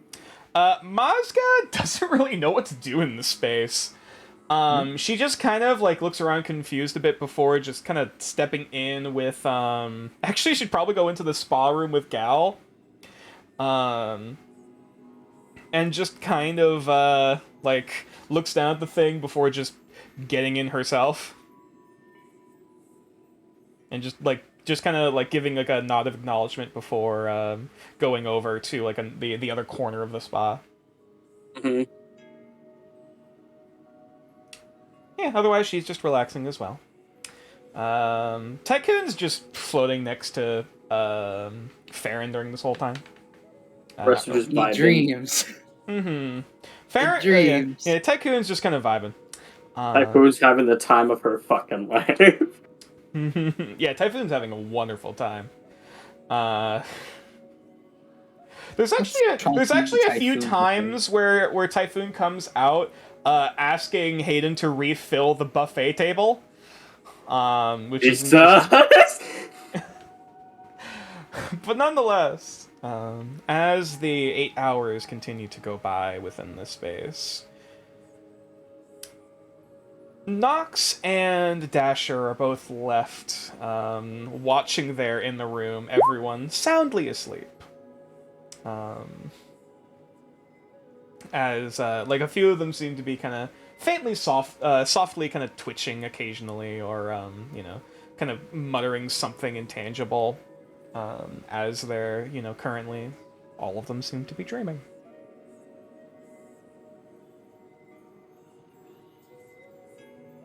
Staring contest continues. Go. All right. If you're going to do a staring contest with Dasher, let's roll a con save for the both of you. See who wins. Asher and I are having staring contest time Mm-hmm.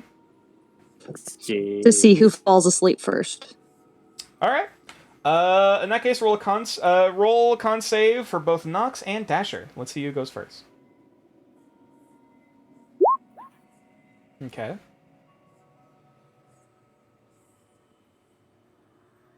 Dasher, you there, buddy? He said he was being BRB. Ah, gotcha. Okay. In that case, is there anything else special that Nox is doing while having the stare contest with Dasher in the meantime?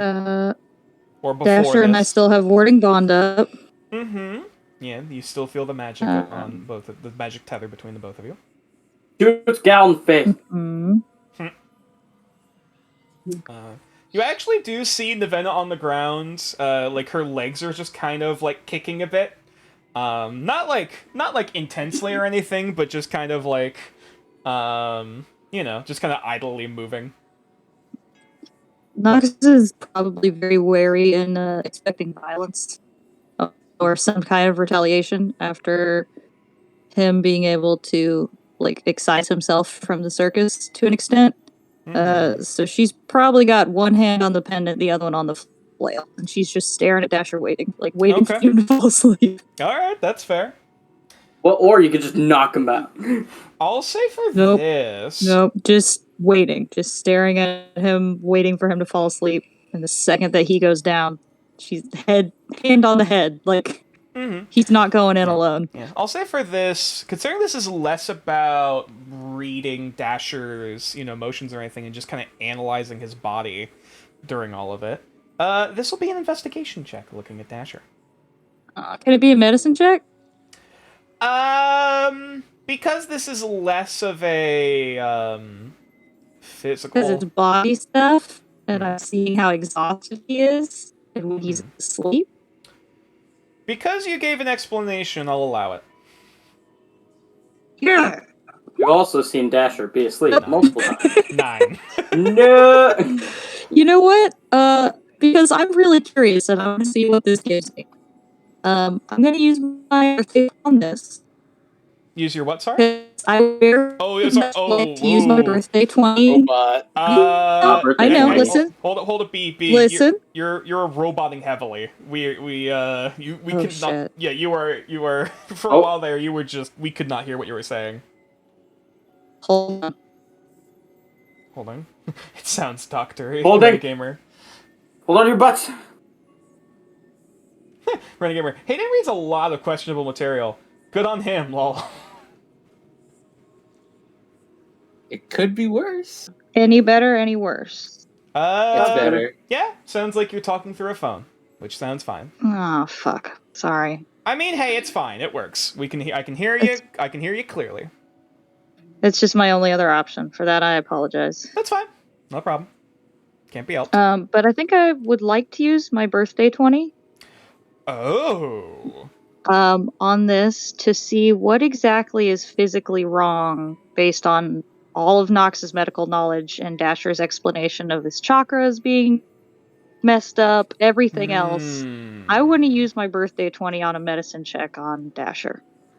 Okay. Also, welcome back, Rob. Thank you.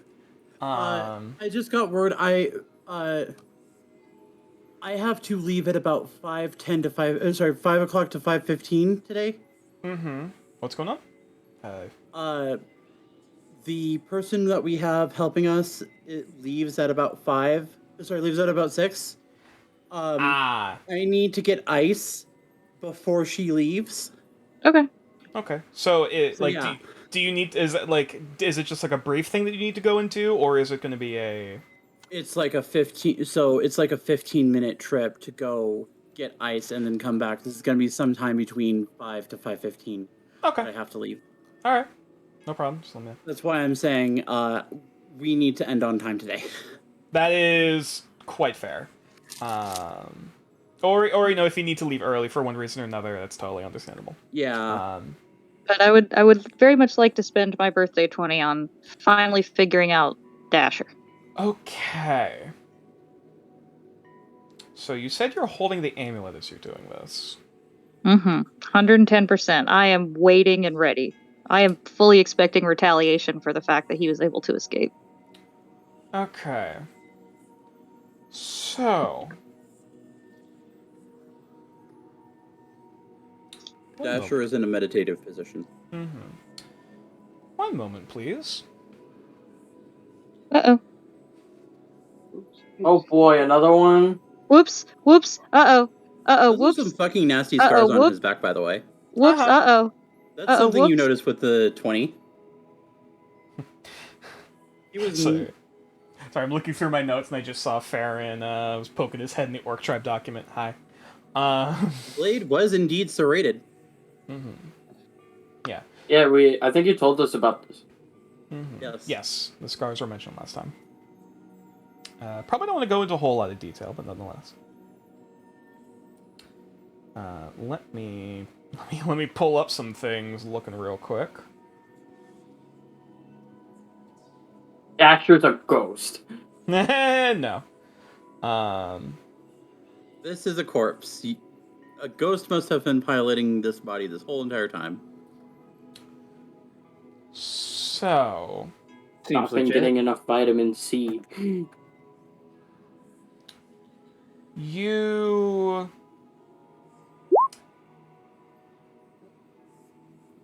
keep an eye. You're keeping your eyes locked onto Dasher as he currently he is in a meditative state. Currently, just kind of focusing, staring off in the middle distance, and you're holding in your flail in the one hand and your amulet in the other. As some of the hours begin going by, you kind of realize like there's no physical changes in his body, other than, of course, he's progressively getting more and more tired the longer he stays awake. But like physically, he isn't getting any more, no more particular mental strains currently, no, opening of scars or bleeding of wounds or anything like that. Nothing physical, or at least, anatomical in that way, is influencing his body currently, nor changing his body in that way. So after a moment of kind of sitting there looking at him, like, okay, you're pretty confident that nothing's changing, nor anything physical is going to change about him. Now when it comes to looking at the spiritual sides, that's not something you can easily look in with your repertoire. However, it's worth giving a shot, as you kind of get the instincts to just kind of course, put down the mace, because doesn't look like you're about to bash him in the head anytime soon, nor anything around him. You, holding the amulet in one hand, kind of place your palm against basically against the crown of Dasher's heads. Dasher, do you resist at all? No. Okay. And as you close your eyes, sitting there concentrating for a moment,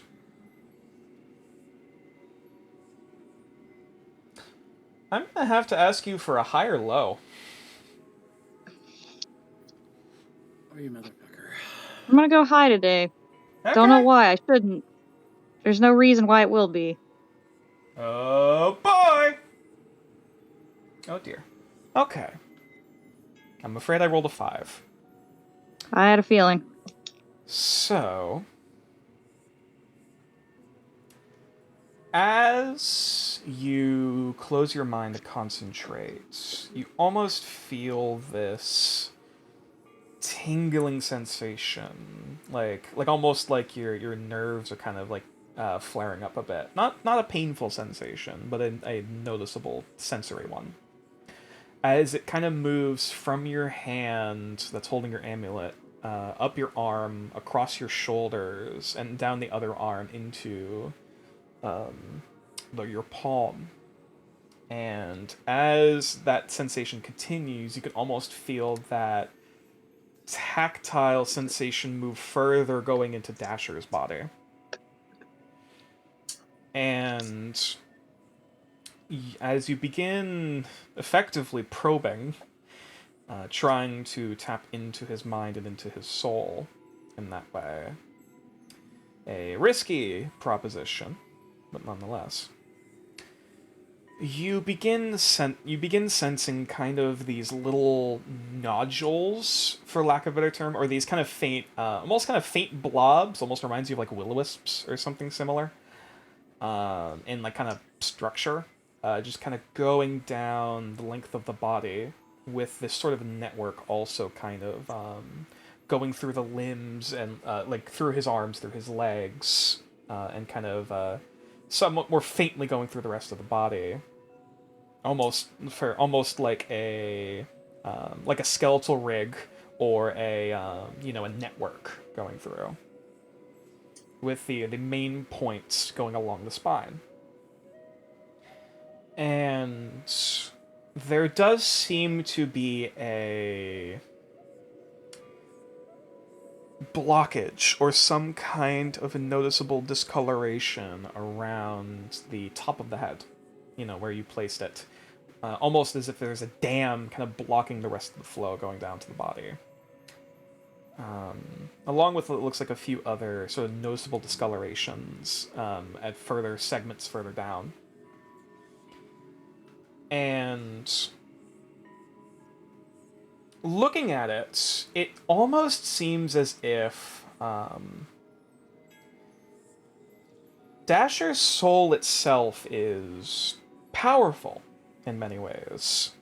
However, that power is kind of being sort of inhibited and dammed and bottled up, mostly in the mind, with how this sort of blockage is set up, and only letting so much through at any given time. And you try to concentrate a bit more on that point in his head. Do you attempt to probe deeper? Goddamn right I do. Okay.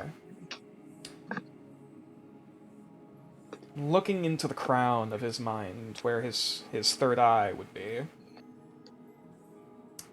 you begin sifting deeper into it, trying to find any sort of complexities in there. You can almost feel the tingling of energy going across his mind, across his brain, almost. And as you tap in, you start seeing colors and spectrums of very blurry images in your mind, trying to focus. Before you realize you see almost like looking around things from the perspective of firsthand, like walking across a desert, the creaking of old woods of a ship, and the spray of seawater. You realize you're looking into glimpses of his memories. And as you continue to do so, looking through, as has been just mentioned before, you can realize some of these are blurry, some of these are kind of messy, or at least kind of fuzzy, and they're like kind of just like some are connected while others aren't. And you notice some that almost feel kind of lodged in there, as if like something has been removed and been replaced in its spot. A clearer image than all the others around it where it shouldn't be. If I may, Mm-hmm. because of who he worked with, and who he worked under, you would see some where there's no replacement at all of memory. Mm-hmm. There are gaps. Absolutely. There's just complete gaps. Mm-hmm. And as you go into that, you kind of follow that train of thought, like, okay, where is this going? And going around that point, you also begin sifting through to find what you presume to be at first, with Dasher closing his eyes, as Dasher begins dreaming, remembering his dreams. And Let the games begin. with a natural 20, I will say at this point, I'm gonna need you to have you roll for me a wisdom save.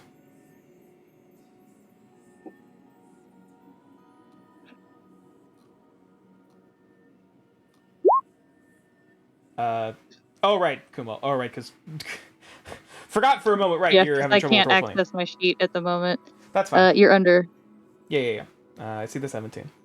Yeah, because fortunately B can't access her character sheet right now. So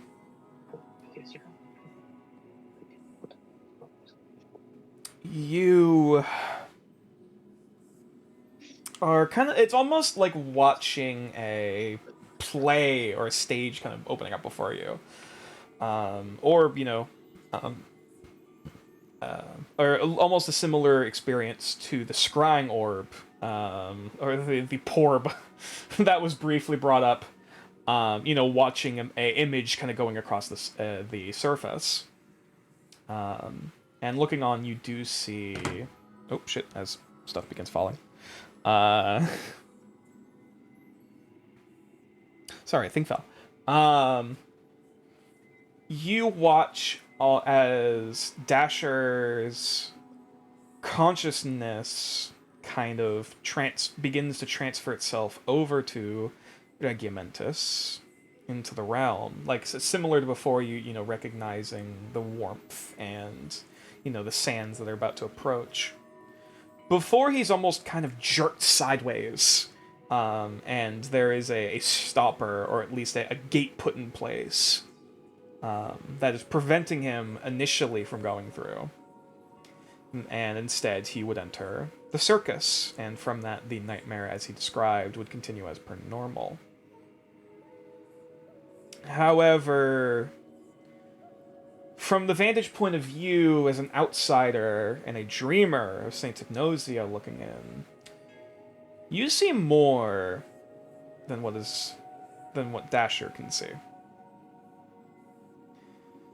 The various shapes and forms in the crowds begin where are more amorphous for Dasher. You see almost like the vague semblances of humanoid shapes and masks and faces, even if blurry, and different features of different individuals, and the audience almost seems to be made up of various different creatures, for lack of a better term. It's hard to tell what exactly they are even from this distance, though you can tell they are diverse in their appearance.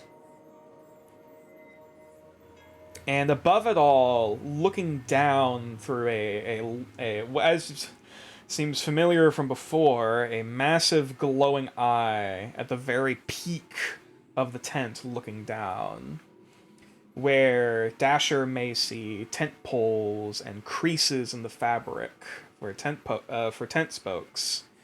You see membrane and tendrils, almost as if a large cephalopod or octopus is gripping itself over the top of this thing as a roof.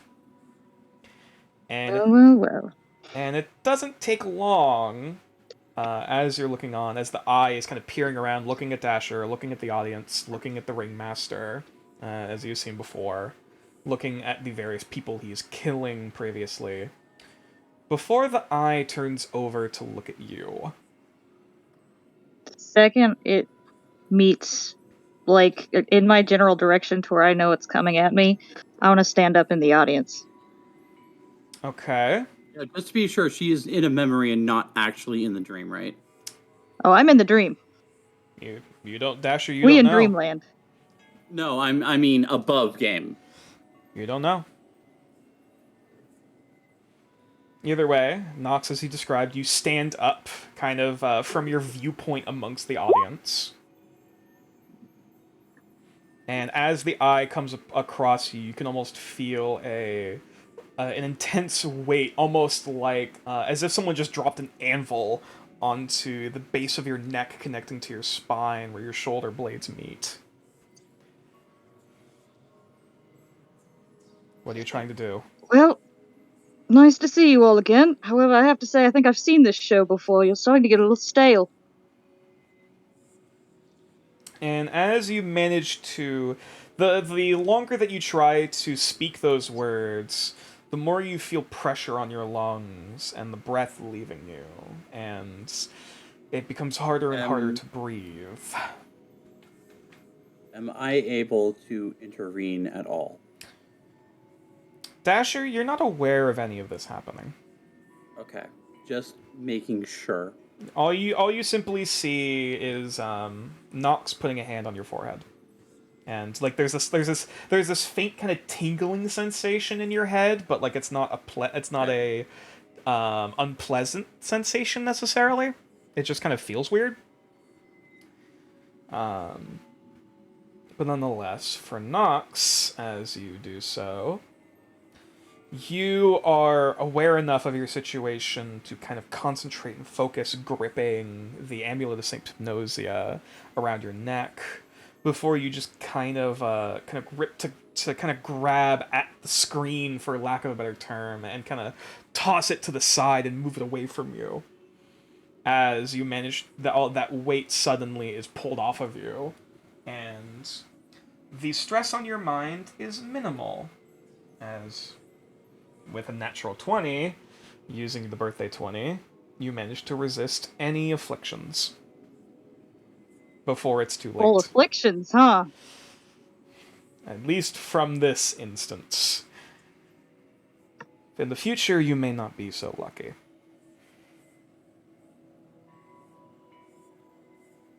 What you just witnessed, you are fairly certain is a portion of, whether it be an aberration of some kind, a powerful aberration, or a sliver of some form of titanic being, its spawn or otherwise. And what is happening in this space is presumably through the help of the troop of many faces and those within it. Dasher has memories removed and has memories replaced with other things that he is slowly remembering.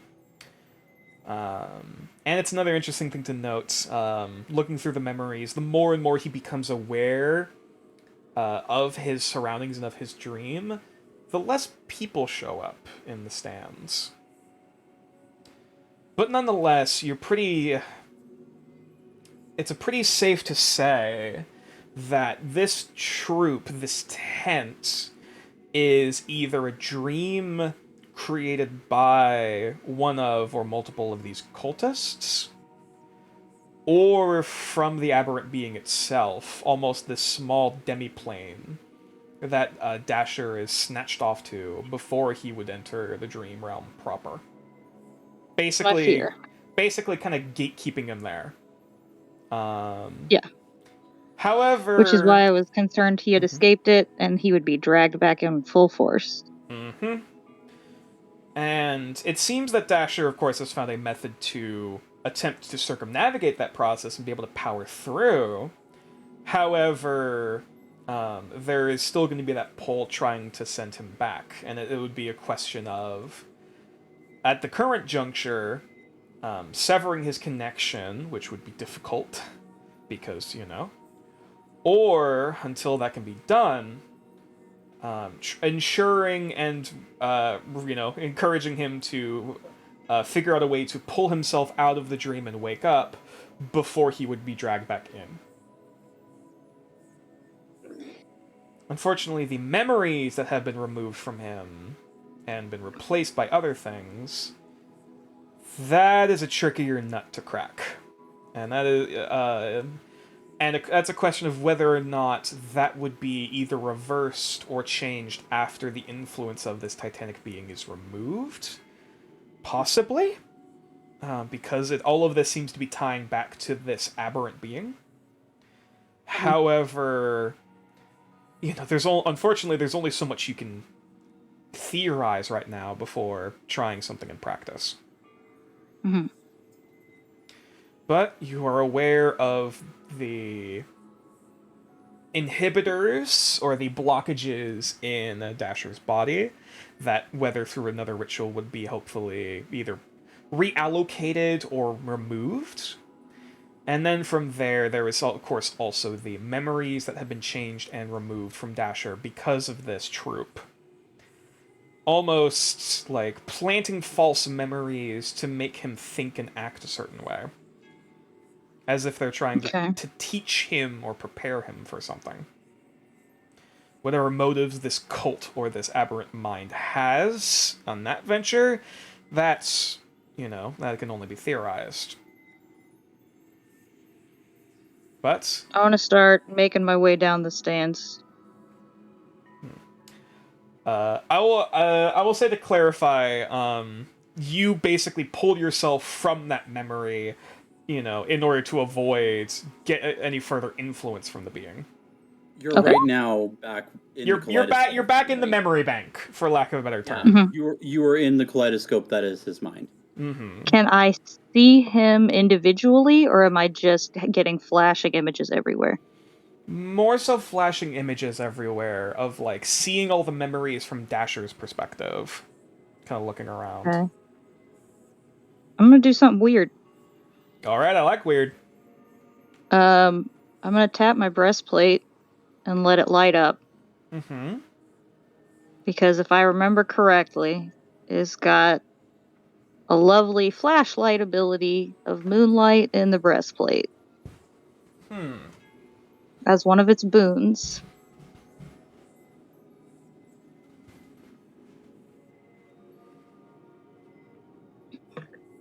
Dasher is now blinded. No.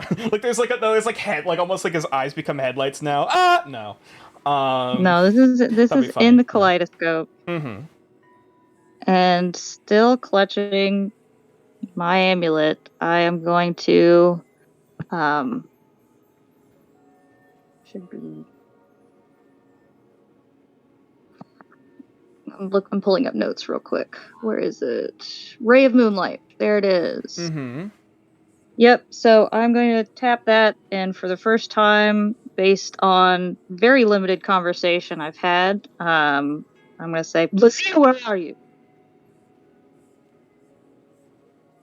And begin looking for him in Honest.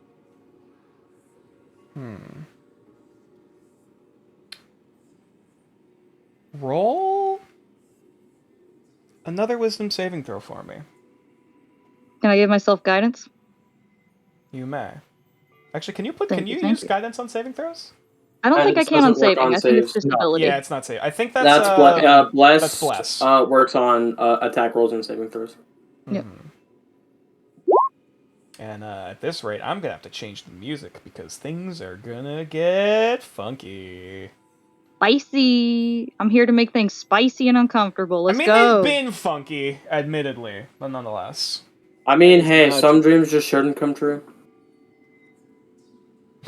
Oh my god. The whole entire summary of this adventure so far. Keep your dreams as memes.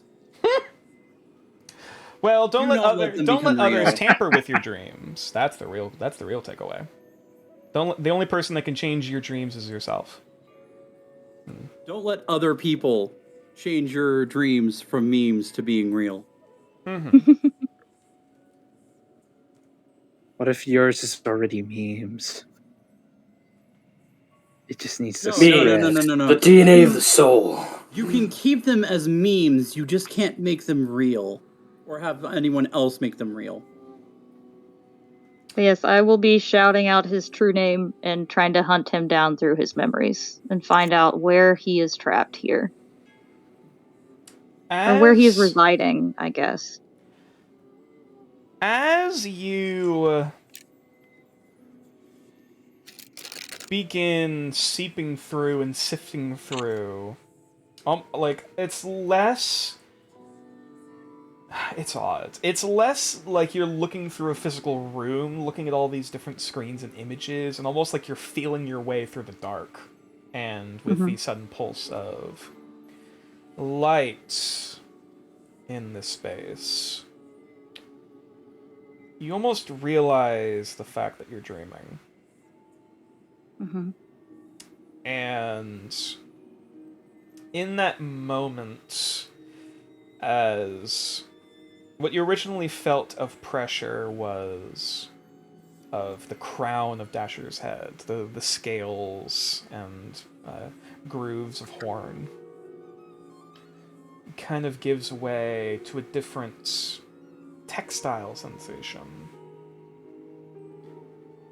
Almost this, like, it's almost like this braided, corded, almost reminds you of a thick, heavy rope.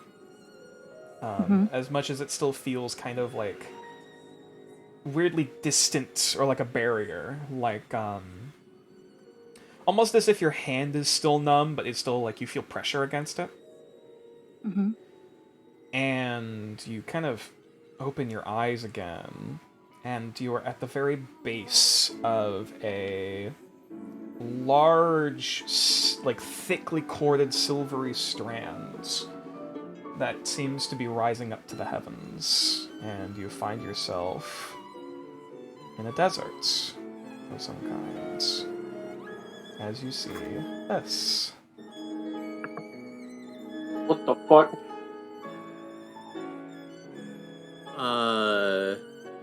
Is that the correct image? Mm-hmm. You have found Interesting. yourself in a forest or a colony of silvery strands at the edge of a desert that you realize now is familiar, as if you'd been here before a long time ago. And yet this isn't you. That is that your hand is currently placed upon. It is... The sensation reminds you of your connection and your memories with Dasher. As if this is a portion of him. Hey guys, what if Oh, go ahead. what if we've all been just traveling to Dasher's dreams? It's all the entire Inception. time? It's on But I'm gonna reach out and start Great. spinning a top. No, I'm kidding. I'm gonna reach out and in touching this tendril, like in this dream, can I get any sense of if this is actually Dasher or if this is something that was planted here? Like, is there any way of telling the difference between those strands? I'll say in that case, this would just be a straight wisdom check. You're less of any physical perception, more Nat so your 20. awareness in this space. Sexy. Nat 20. So, Does that Nat 20 do anything, Nature? I will explain. Does that do anything for me? I will explain. You cannot crit currently on ability checks. Shush. Excuse me. Hype. Nat 20, combing through Dasher's memories. You have to back me up on this, Dasher. If you don't back me up on this, I could kill you. Nox. At the edge of the sands of thought within Regiamentus, the borders of this realm, you have once again found yourself at the strands of consciousness. The tether, the silvery strands that connects one from their soul themselves with whatever physical body they may be inhabiting. This is their soul, their memories, their essence, for lack of a better term. You have vague memories, almost as if you dreamed it, which you realize you had, of placing a hand on a familiar stalk of silvery threads of your own before finding yourself in a forest. A very familiar forest. Indeed. The border between the sands of thought at the very edge and the forest of the familiar at the scalp. And before you, with scars and darkened bruises and patches that seem to have been removed, you find the thread that connects to Dasher within the Regiamentus.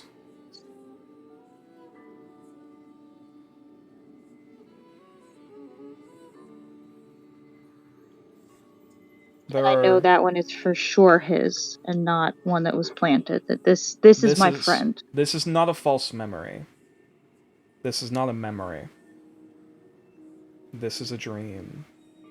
And in this dream you have found Dasher's connection to his mortal body.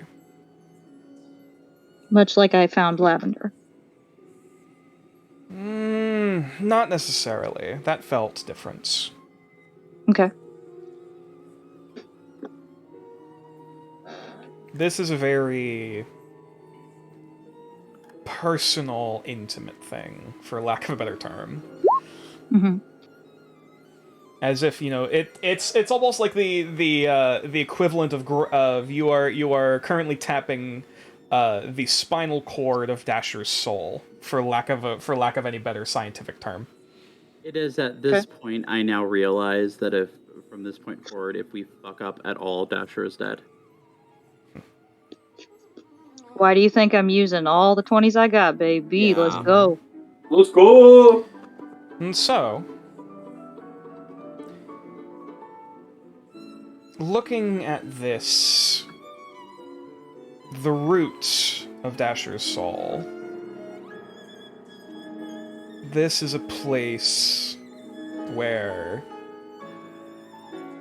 even if you can't treat the body physically, spiritually, in some essence, a surrogate of a ritual may be done here, or a ritual done within the dream. And while, unfortunately, you yourself are not familiar with such rituals, you now know where Dasher needs to look.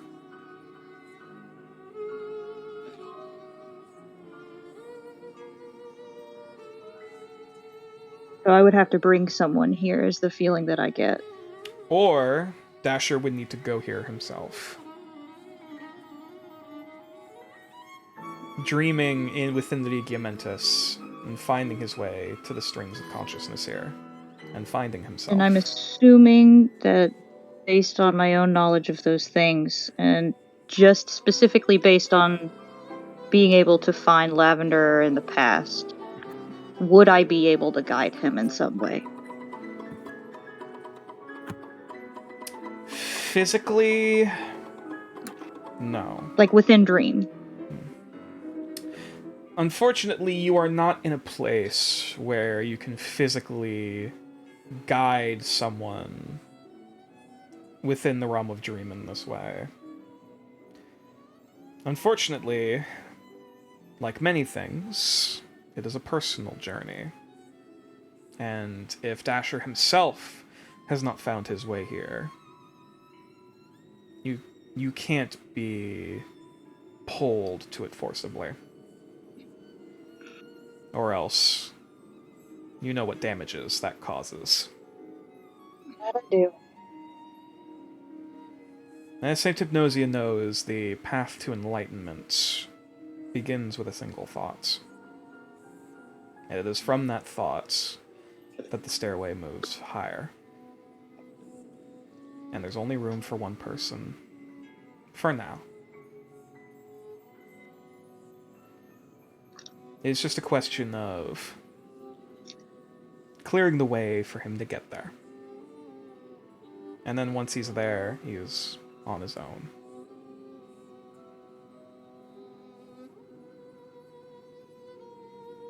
And that's what you get with a natural 20. Well, buddy, at least we have a place to start.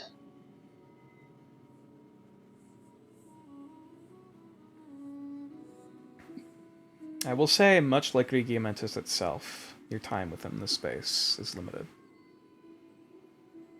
And knowing that, I want to try to take in any memory of how I got here at all, to where if I ever had to get back here for any specific reason, I might.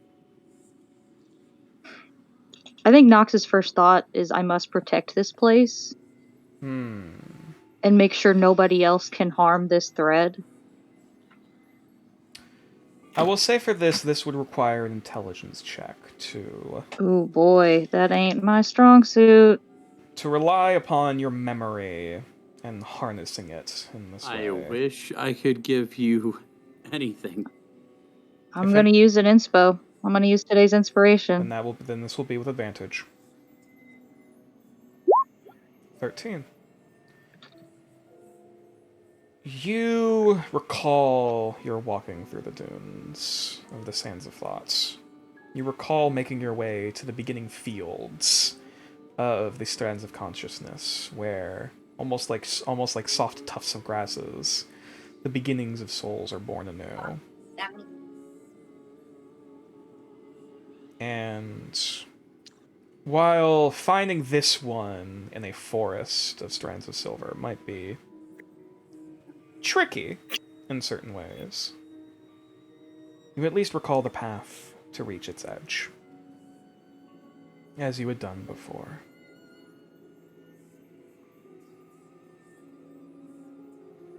And in doing so, the more you begin to try and recall this place, the more your tether in this realm begins to weaken, as has done many times before. And slowly, softly, you drift back off into dreamless sleep. As Dasher, you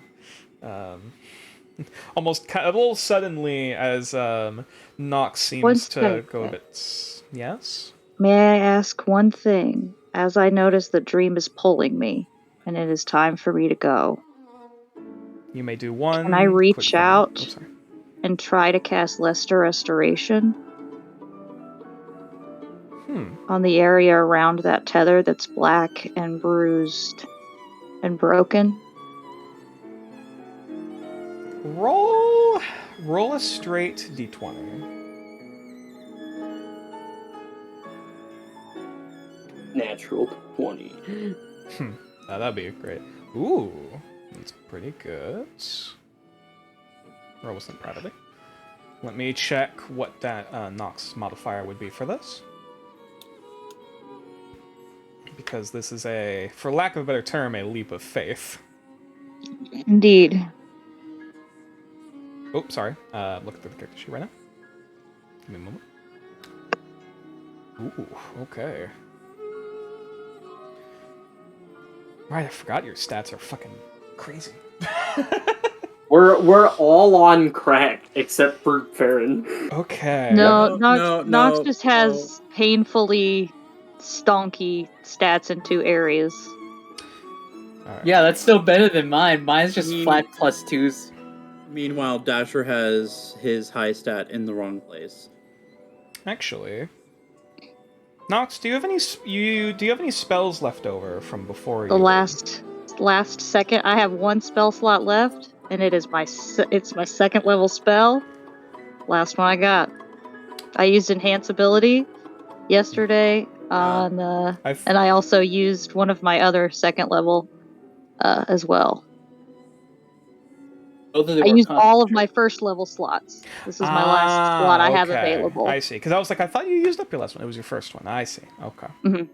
I had one second level available, and it was for this one reason. Even so, if because of the nat 20s so far during this segment, I might have allowed it. If you didn't. I saved it. Mm-hmm. I had hoped this was coming. I had hoped that there would be one chance for me to help.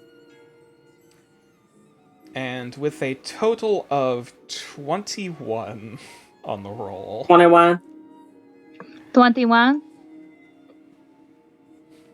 You quickly cast out your hand, gripping at where your amulet would be at your chest, before you realize it is gone. However, Don't make me chase you! In those last moments, you see a flash of silvery white across your vision. A pair of moth wings quickly flying its way in the direction of the strand of Dasher's consciousness. And as this occurs... One moment, please.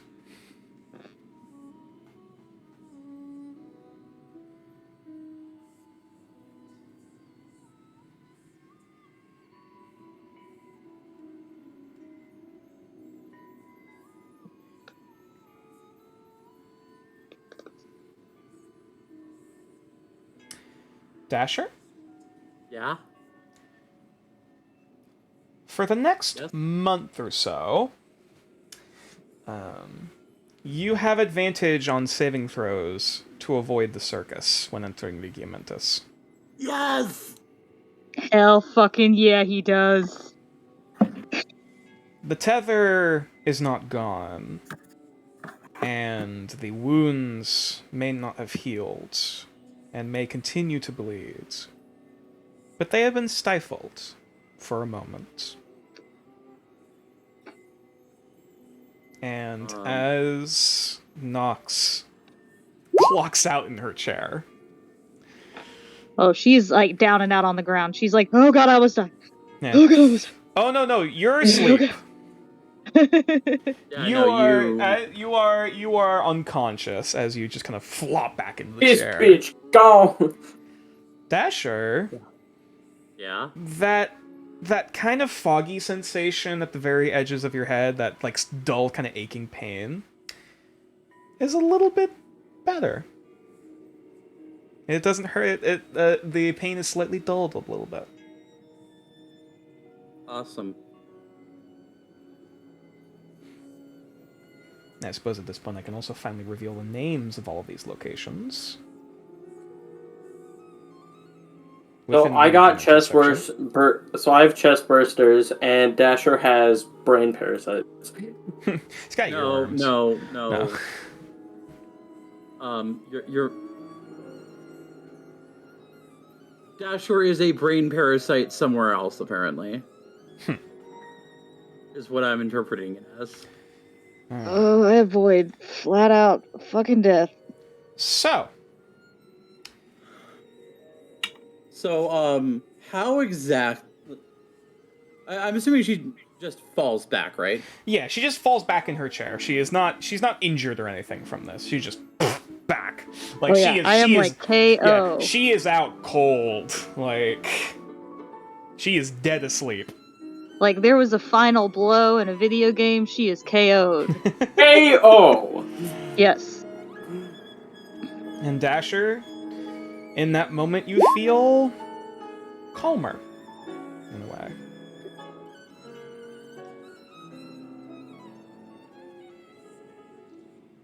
Cool. I'm adding this under conditions. Yep. So for the next month, so basically until the 28th of next month, I'm trying to remember it offhand, you have basically whenever you would be brought back to the circus, you have advantage on resisting this.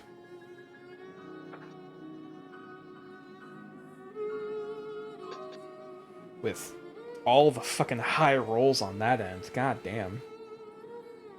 Okay. I have been hoping for that, saving that. And so, Dasher, I presume there is a point where you also will fall asleep. As that dull aching pain lightens somewhat, and you can feel the emotional release and tiredness on your body from this whole evening. If Dasher could do one thing before he just goes over to his bed and just lays down, Of course. he's going to check on Nox.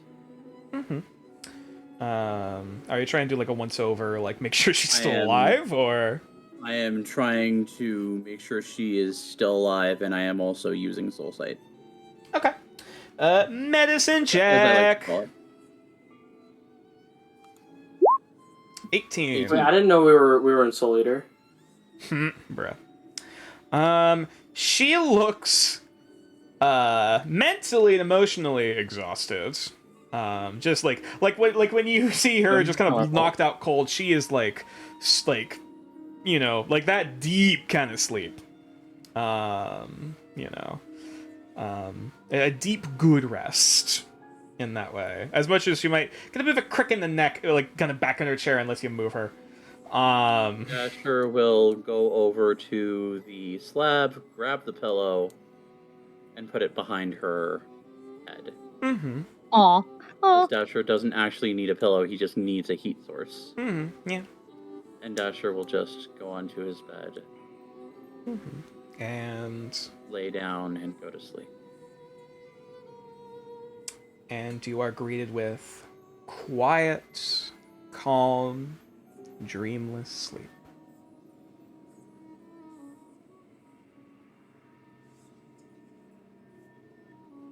You're welcome. Thank you.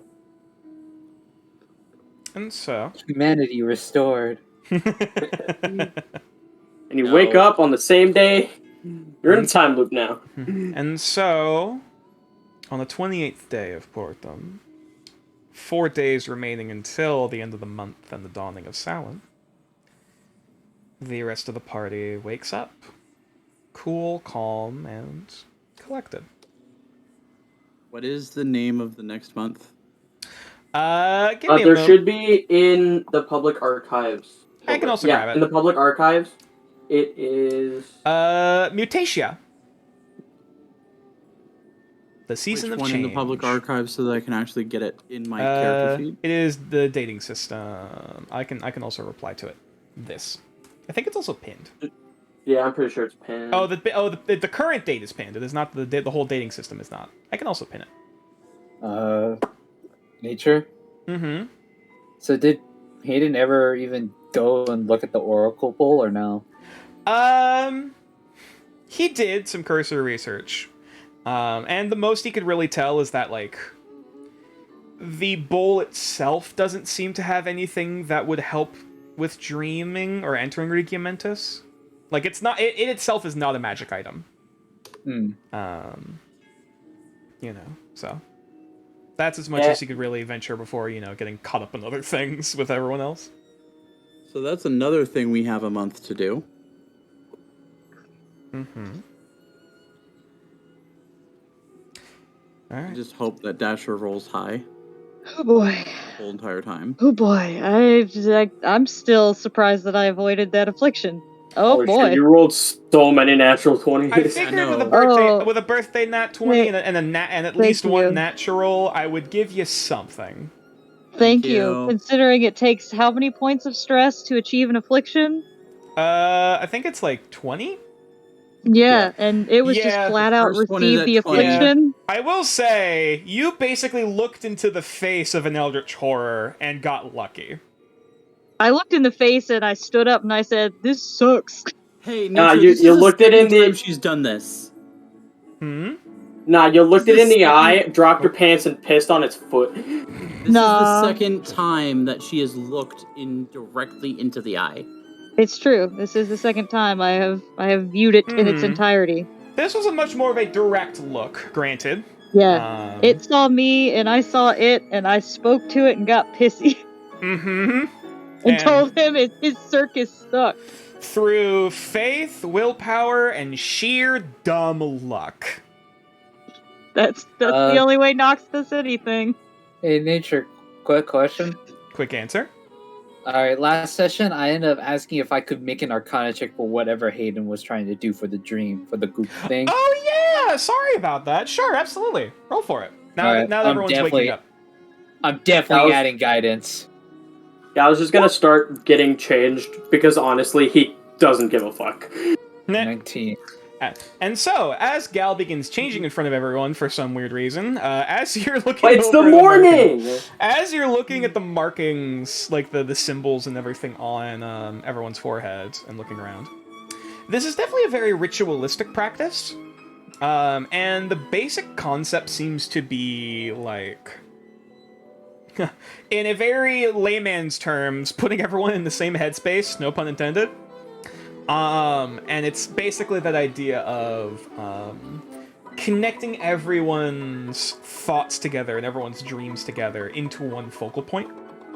Even if that focal point is not necessarily, like a physical thing. It's basically getting everyone to dream the same illusory dream. Yeah, And so he Hayden just was just becomes the his own focal Minecraft point. server. Yeah, and then Hayden is basically the owner and the controller of that lucid dream and what can be done. So, Nature, what I discussed earlier about the item I was trying to make, is there a way I can implement that to make Farron an anchor? If you learn the incantation, maybe. All right. So,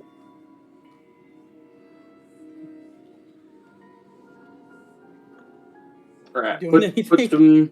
some new So put some fresh clean what's clothes everyone on. doing this morning? As everyone wakes up, surprisingly, very very relaxed. Like it was a very good sleep. Yeah, but then Ox Gal comes, realizes he didn't actually absolutely- get a spa. He just felt like it on the inside. Yeah, Nox comes absolutely busting out of Dasher's room and is running over to Gal's room. Like Kool-Aid Man kicking the door open and making sure that everyone's alive and that Hayden didn't kill anyone. You see, like, Farron stand yeah, up. you just bust and, open like, the door you as open everyone's the door, kind and of. I'm just like, ah! Yeah, I was gonna say you bust open the door as everyone starts kind of slowly stirring, and then you just kind of jolt everyone else awake. Gal's just already awake, and he's just like putting pants on. He's like, Anyone? Okay. Good morning. Anyone else in here This have is to deal with something- the aberrations? something- Anyone? No, Something I actually need to say. Nox, the pillow smells like lavender tea. Smells Yeah. like Just Earl sniff, Grey and sniff. lavender. Sniff, sniff, Yeah. Man, you smell different when you're awake. sniff, lavender, sniff, sniff. But no, I bust through the door and I'm like, everybody's alive. Yes. That's debatable. No big eyes, no tents for you guys. Good morning. What is happening at Nox? Are you alright? You good? You good? Yes, everyone was actually having a pleasant time. We all remember, right? Hey, Typhoon has a very pleasant look on her face, but then also kind of looks a little disappointed in herself, like, oh, I don't feel full anymore. All right. Good. So we Hayden, remember. Yes. Good job. Oh. How were You things lucky, on your you end? lucky sons of bitches. And she just walks back out, just like, oh, thank God. Dasher wakes up, feels rested, walks out of his room, walks towards Nox, and gives her a big hug. Oh, she's All gonna right, if you're blast all into that hug. if you're all awake now, get the fuck out. Someone's like, what? Okay. Oh God. No. Gal, what the hell are you doing? You see, well, I'm putting on pants. Could you have at least waited until we all left? As he just kind of like, When you come from a background such as I, no. Dasher all right. walks away, having seen Gal naked once more.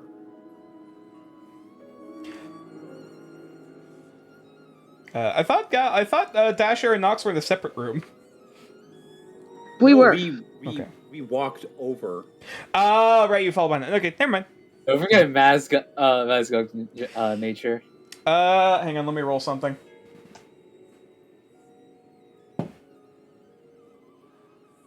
Okay.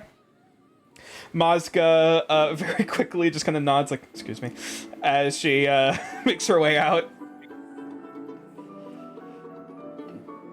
Dasher, About to say, if you keep staring any longer, I'm gonna have to start charging her. Dasher, realizing he's still kind of shirtless, walks back into his room and puts on his gi. And he's I knock on the door. Did it go on through? Dasher's door. No, Kumo and Hayden.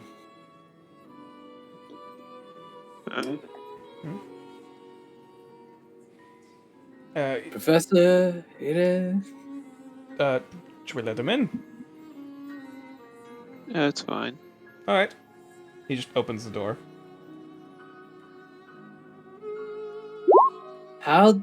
Okay, I looked through what you did with all of us, Hayden. So, is there anything you made a breakthrough with all of us or anything? Well, I definitely learned more about the intricacies and complexities of the dreamscape, at the very least, and what can be done. And of course, also comparing how much it is. I am very much more and more realizing this is a personal or even an illusory place, rather than strictly a. It does not behave akin to a demiplane, where things are still physical, in some manner.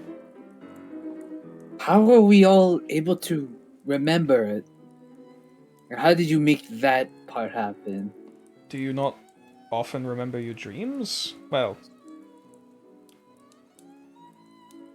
Normally, I have to scramble through my own brain to remember whatever happens in my head when it comes to the dream.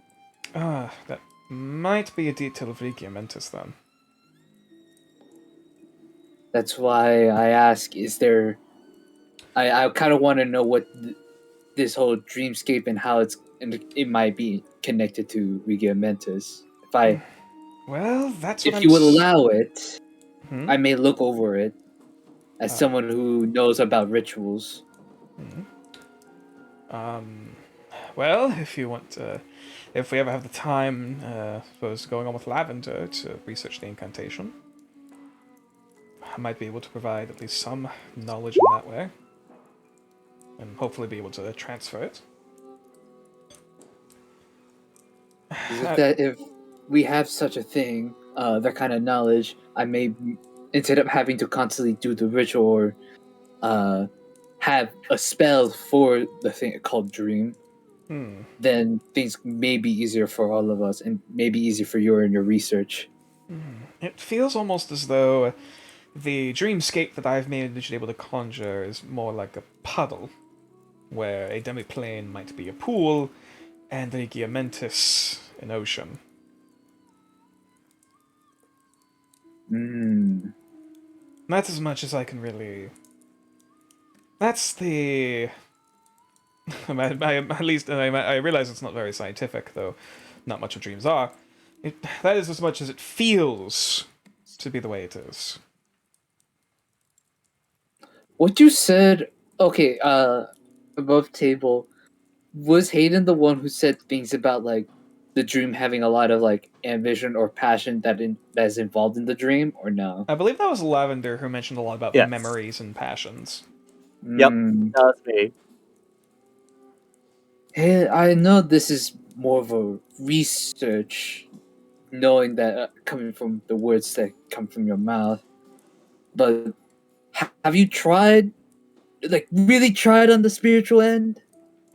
Um, I've done some cursory research, admittedly. Most of my research has been more into dreams and outsiders in that way. More, the elementals, the celestials and fiends, and what little we know about them, and seeing if there's any connection between them. I haven't looked as much on the physical level, such as incorporeal undeads and whatnot. See, I how do I explain this? I think the best thing for you right now, as for what me and the professor have done, I seriously do recommend that you do the ritual for Find Familiar. I think you need a spiritual guide. Take a little bit of doing, but I'm not opposed. I hope Kumal doesn't mind if I borrow the old ritual table of his. As long as I'm supervising, it gets weird sometimes. Oh, Stares at Farron. of course. He rolls his eyes. All right. I can't promise I'd necessarily be able to bring my familiar everywhere, nor would I be willing to risk him or they. We don't exactly know sure what they're going to be. But nonetheless, having a companion such as that wouldn't be amiss, especially to at least connect with, well, Professor Kumul in that way. Maybe able to compare some research notes on the two different familiars.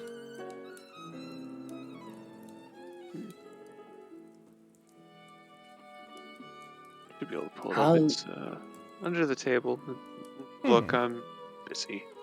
That's understandable. I started doing some work on that, autopsy report, for lack of a better term. It's weird. No, that much you know Okay. is clear, in the wooden skull. As you had figured, it seems to be, the wood itself was of a living creature, in some way, isn't it used to come from that? You know, this is part of its corpse. As for the form of death, of course, it did get soaked in the water for a long period of time. Though there are some darker splotches on the wood that almost make me think it is either fire or there's some form of magical damage. And have a as unfortunate as that question. may be, this being might have burned to death before the body was somehow parts of the body either end up getting buried and washed upstream, or basically got lit on fire and turned to the river to quench themselves before. Well, Is it all on the skull or just parts? partially. It seems as if whatever fire had caused their death probably killed them before it managed to properly burn the skull. Also seems a bit more fortified than, the whatever external flesh probably was upon it, or whatever surrogates this being might have had. Sounds like they may have been murdered. Possibly. Of course, knowing where this creature died would be quite beneficial, though of course we don't know exactly where that is, and considering this was swept downstream, it could be miles, depending. Hey, I have a question for you. Yes. Have you ever had a glimpse of Regiomentis? Only in books. Would you like to see one? Slowly turning over to Kumal.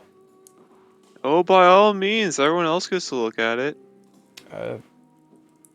In exchange, I want that Grumble, grumble. info on how you did that ritual. You saw me working with Lavender last night. I'd be more than willing to help with recreating the memento to hopefully teach more of you folks. All right. And as Farron starts to weave his hands and say the verbal components, he pulls out a encoded thought strand of the sand deserts of Regiomentis, Oh.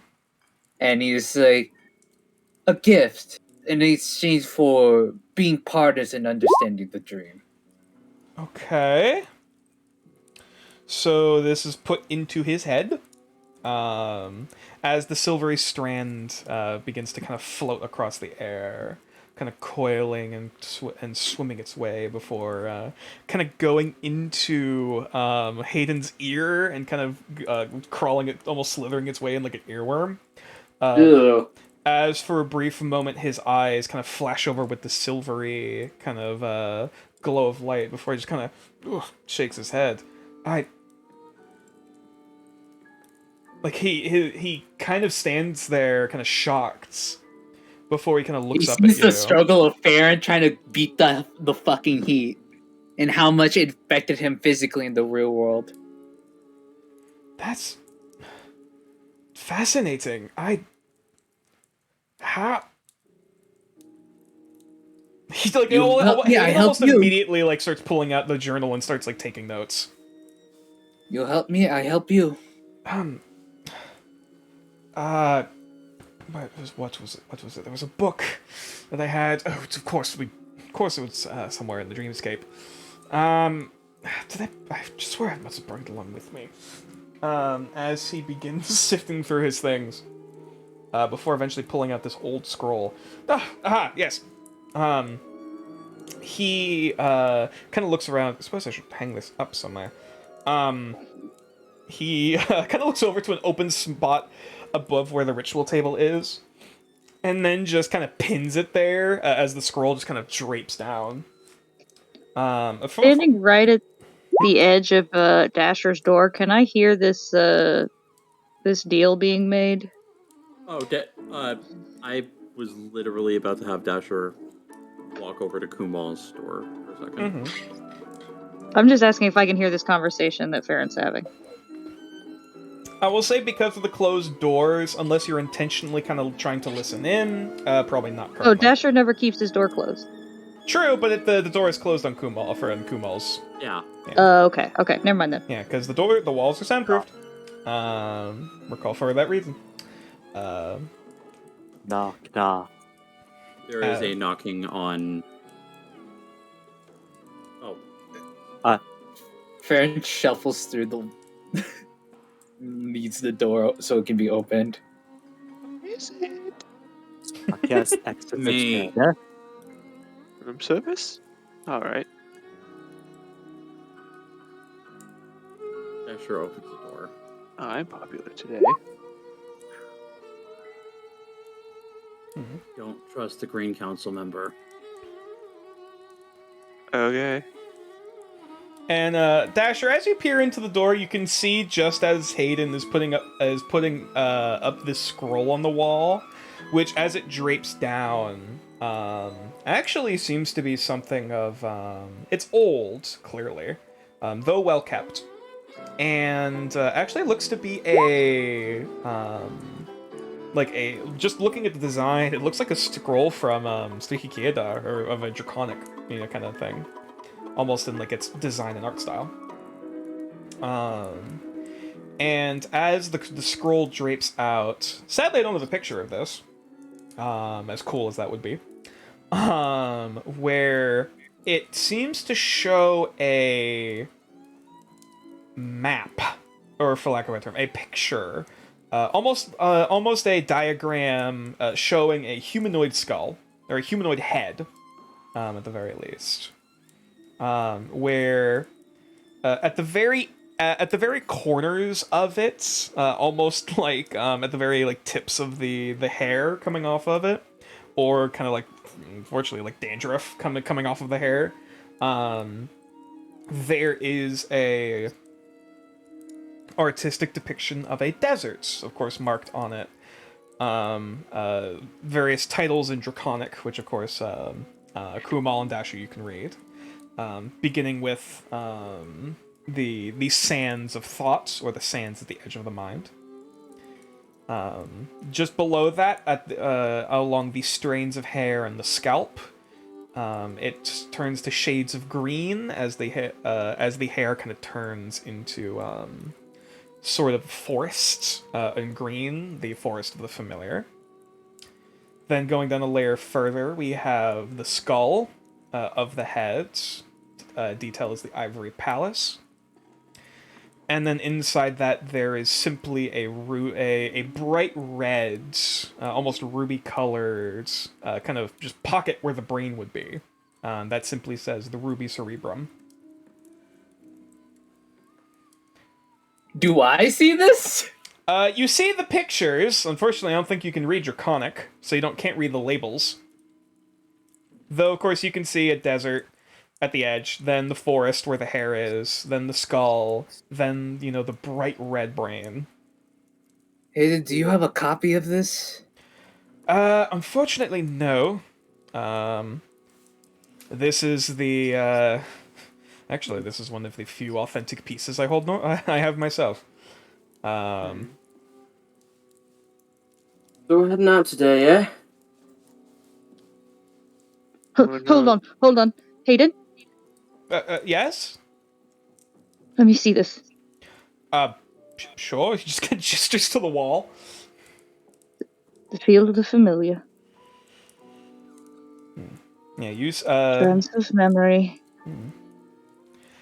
You can't Advanced read. You riddle. can't read the names. However, No, I can't. I'm just naming it from what I know. Yeah, you. However, looking at the depiction, you're just kind of slowly nodding, like, "Yep, yep."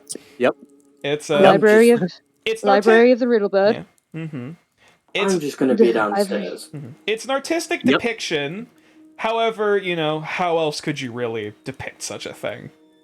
Lavender. Yep. Lavender. Yes. Yes. Lavender. That's where the Riddlebird was. Yes. That's right. Riddle. That one. What? Hayden, shush. Yes, that railbird. So that In that palace, there's 4 wings. 4 wings. 1 is red. 1 is the library. What are the other 3?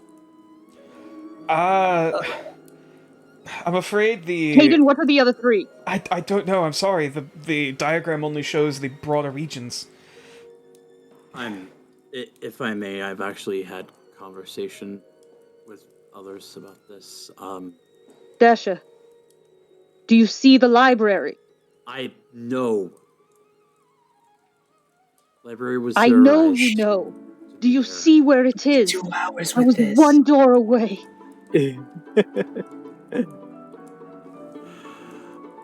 I was 1 door away. It was right there. So it is accurate. Yes, it is Mhm. accurate. To an extent, it's crude, but it's crude and it's It's a skull. no, Aaron it's raises his hand. Hey, Hayden, It can I, is. give me some time with this? It is the Regiamentus, the palace of the mind.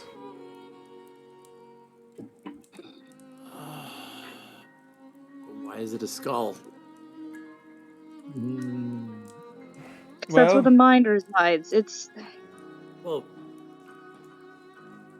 It's just a depiction. It's a crude one at that, but it's 1 door away. Admittedly, it does help to Anyways. understand a bit better. apparently, we've just learned that my memories are being ripped out, fogged up, and replaced.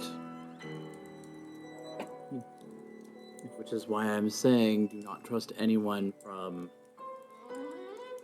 Green Council members group. Oh, fuck. That's a travesty.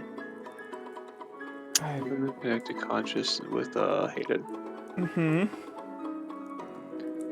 Keep that very close with you. Don't He- get rid of it. He nods.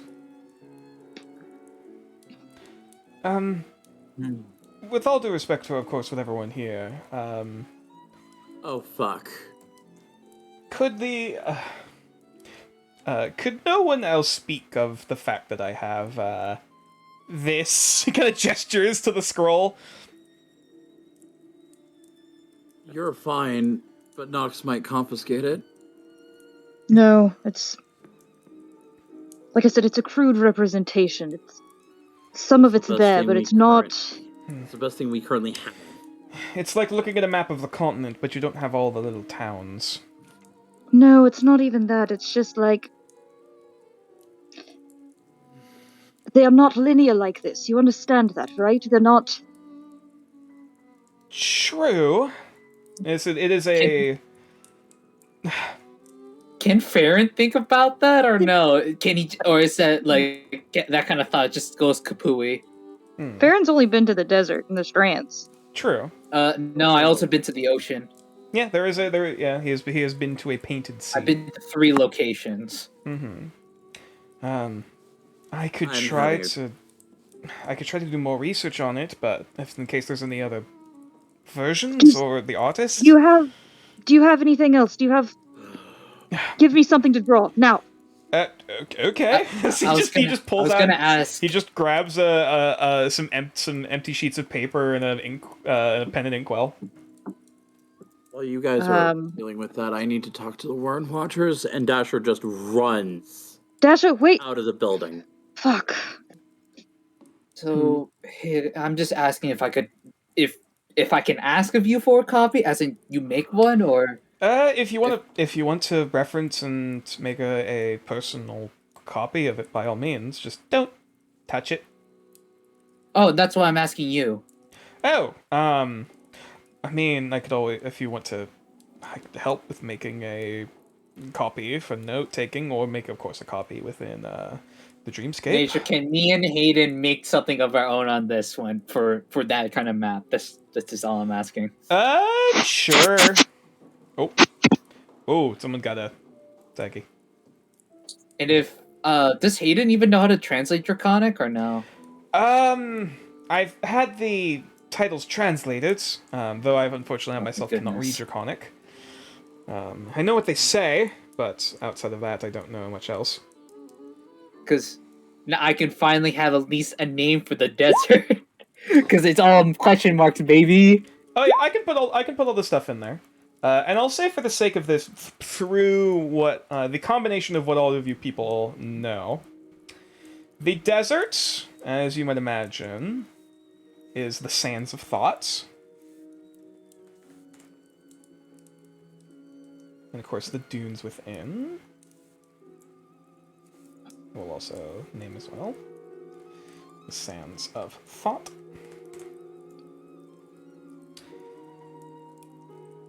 The strands, or at least the silvery white strands, are of course the strings of consciousness. It's quite the collective. Mm-hmm. And finally, we have the Painted Sea. Yeah. Of which Hayden kind of collaborates. I've read a few books on various stories about people going into dreams, and there's at least one or two that mention a sea of color in a desert. And, well, I can only presume as such.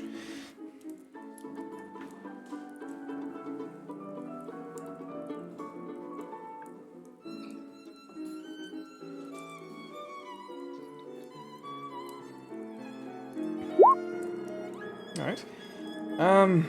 So Nox, what you drawing? Nox has already gone back. She went to go get the pen, begin drawing, and she set the pen down, backs up real close to the wall, and shuts her damn mouth, and realizes she has already said far too much and is just staring Hayden down. And Farron both. He Hayden- does not care. Hayden looks... Oh, I know Farron doesn't give a flying fuck. Hayden looks Because over... otherwise he would have brought this strand to me first, but he's decided not to. So at this moment, I don't trust either of you. Well, I guess to be fair, you didn't necessarily hear or see all of that by the time you came in. Not at all. Fair. I just know that they were discussing it when I came in. Mm-hmm. Yeah, Hayden kind of Hayden looks a bit like curiously and excitedly as you go to draw, but then the excited look kind of slowly fades as you kind of stop and back towards the wall. Is there something the matter? Hmm.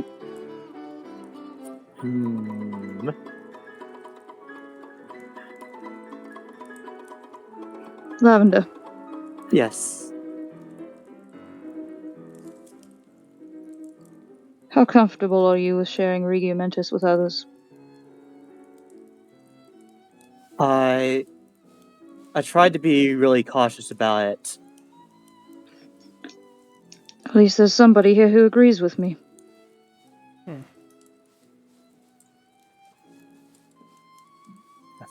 What you're holding, Hayden, what you have, is a dangerous map to have.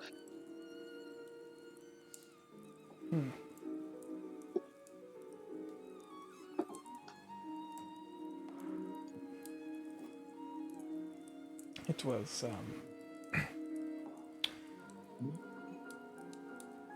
it was certainly hard to get my hands on. Actually had managed to find it off of a private collector who didn't really know much of it other than thought it was a pretty art piece.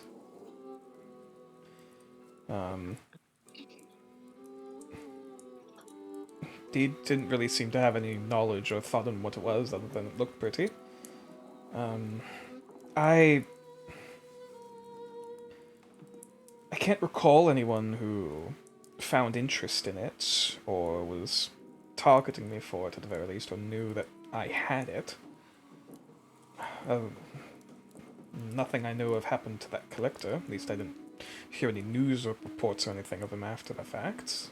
But I don't know what to say.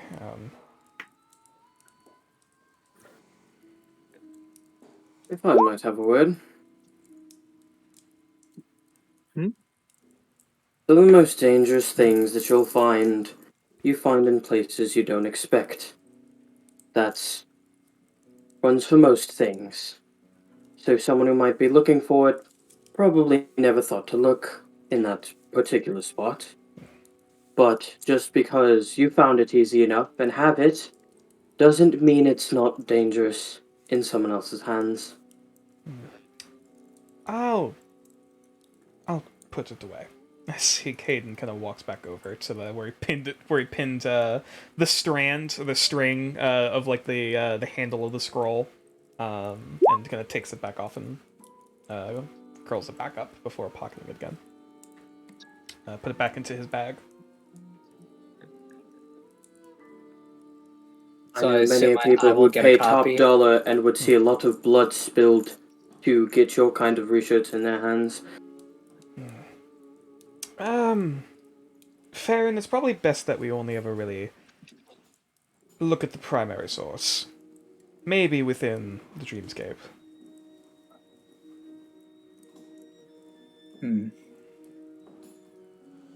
Well, that's all the information I'm able to receive then. Then I'll do what as I will.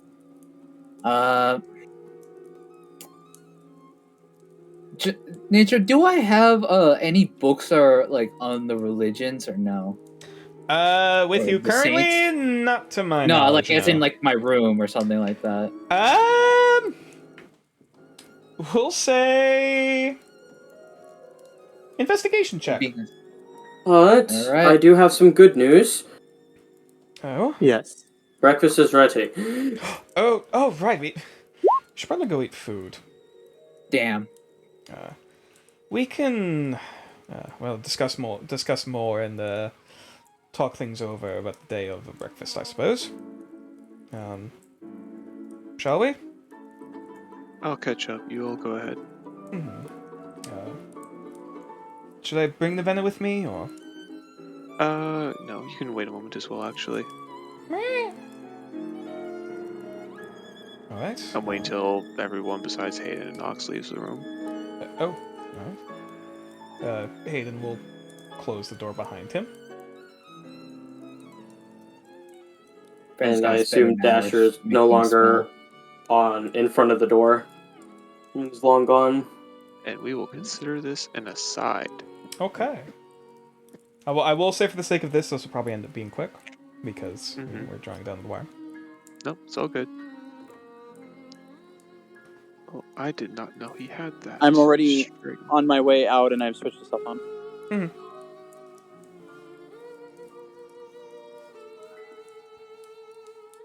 That would have been very nice to know that he had that memory, considering I worked so hard to get him in the first place. What memory? Something of the desert. He shared it with Hayden. If you could explain, please. He begins to explain, which you now realize is effectively a description of the Sands of Thought. Who shared this? Who was it? Aaron. Currently making the memorize spell. And after last time I spoke with him, and we actually had an aside, and I told him that if he wanted to further explore Dream, to possibly come talk to me, I would love to talk to him and help him, and suppose that's just fucking ignored. Regardless, since both of you are here, I had hoped to talk to you. Kumal. Yes.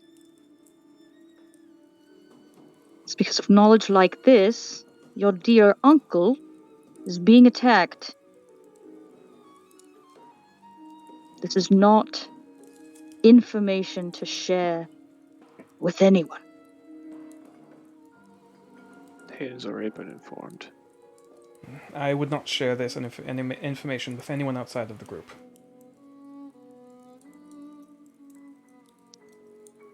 Right now, I'd keep that somewhere safe. Mm-hmm. Below the summoning circle, there's a locked box. Oh, Key is on the table right now. Put it in there and leave it. I was wondering what that was. Of course. As he, takes the key and opens it and carefully places the scroll inside, along with taking a few other books he has and putting those in there as well, before just. I'm concerned with what damage may be done on accident, more so than on purpose. However, right now, I was able to do what healing I could. Well, that's relieving at the least. It's only the beginning. He's going to need a lot of help.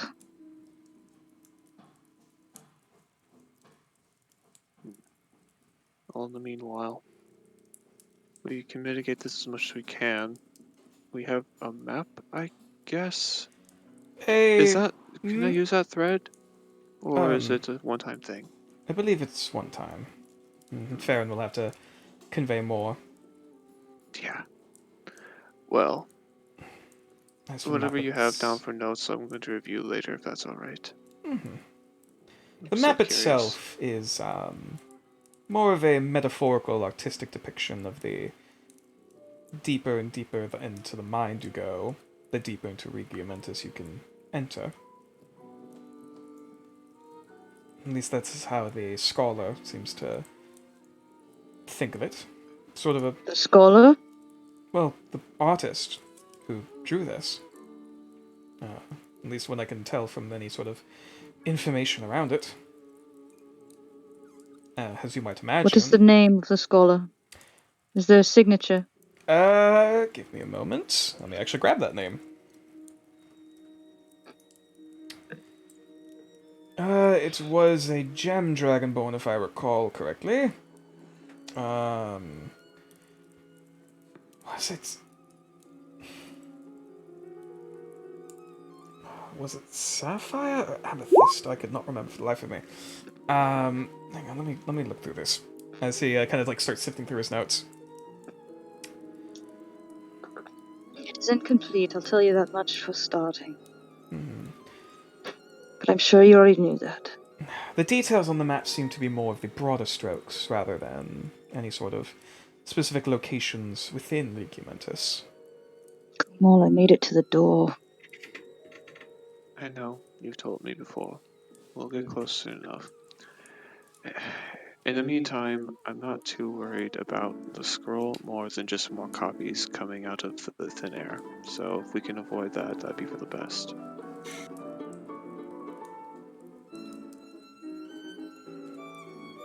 Oh, and I want that spell, Hayden. That's really cool. Oh, of course. We can,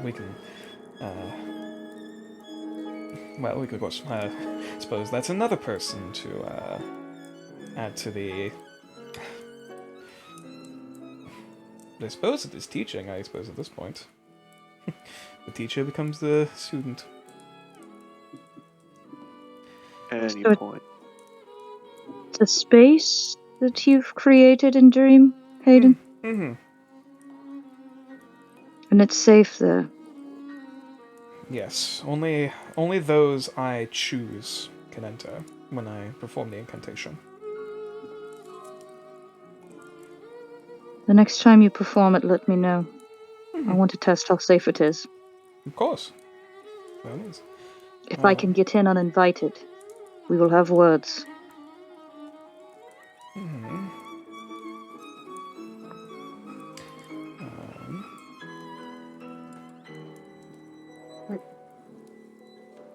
At any rate, we're on to something. Suppose we just leave it at that for now. Hang on. I'm grabbing the name. It's very long. As Dragonborn names Dragonborn are. name being long? Never. No, what? Nah. Nah. Oh god, the clan name. Draconic is always a. It's a beautiful language, though it is complex. Let me go through. So this is.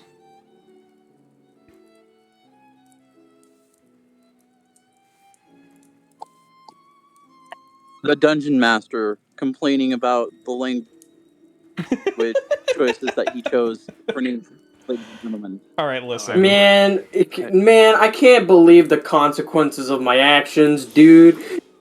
At any So- rate, I think I need to have a conversation with Farron. I'm a little peeved that I didn't get to see it myself. The name of the individual was of Cilios Cathendunel Fastad Sojourn, which roughly in Draconic that would be amethyst scale art or artist for the clan. So amethyst artist or amethyst art. So painters and artists and whatnot. And then Fastad Sojourn. That ring any bells? History check. Yeah. Do. Where is it? Ah. Oh, now I'm sad. Not a clue. I won in a 20. That's such bullshit. You think that maybe that might have been an amethyst dragonborn. I'm not too sure about that, Chief. Yeah, that's a, I I mean, that's a anybody's even with the guess. natural one, it's still an 8. That's a matter of if. But yes, they were, the most I could tell, they were a artist, of course. They were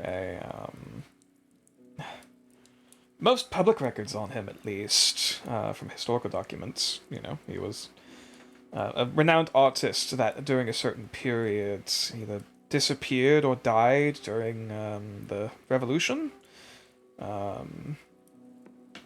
That he during the first one during the oh my god, what's the name of the event, the 20 scale rebellion about 15 years ago.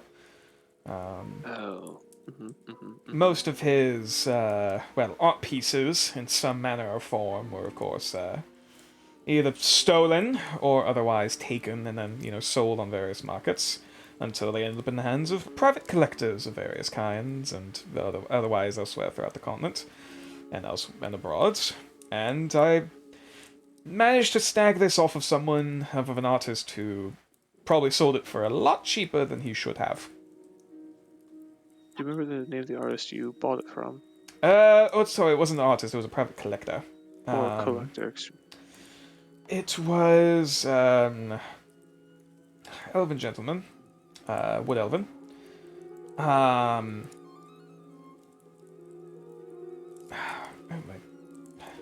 might be able to.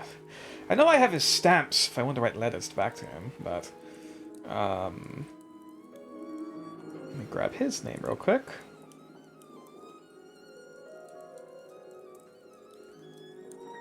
Sorry, we're going through some deeper notes.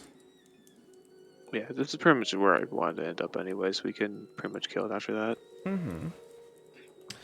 As the conversation patters out, Nox is going to make her way back to Dasher's room, since it's like the only current private place, and stay there till he gets back and kind of have her own freak out. That's where she's going to stay. It was. Tell me when I get. Tell me when an hour has passed for the spell switch. It was one Izar. Excuse me. Izarel Bewaren. Wait, it's the beginning of the day. You can just swap out all your spells. Oh yeah. Yeah, long rest. Everyone had a long rest. Everyone's got the long rest. Alright, while you're typing that out, does that name ring a bell? History check? Because I need redemption. Hey, 22. redemption. By the sounds of it, that does seem to be of course, an elven house. Wood elven? If it was a wood elven gentleman, by the sounds of it, they were the husband in a relationship in which they married a wood elf, not a wood elf, a moon elf, considering. Which Likely not Kinarethi. no, Good, probably not. good. Okay. House Bay. Actually, wait. Let me double check that because I think it was Moon Elf, though it might not have been.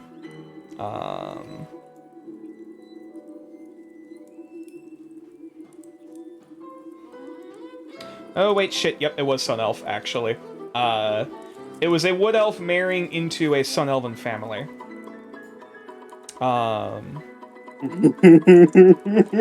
And House Bay Warren, you vaguely recall that they used to do magical jewelry, like magically enchanted jewelry products. However, the House Bay Warren has since basically been like absorbed or like bought out by another family, by House Verona. And basically all of the shops that they owned have since been, sort of assimilated. Presumably this is from someone's like private collection of like, yes, I have large amounts of money I can spend on very pretty art pieces. Private collection rather than any sort of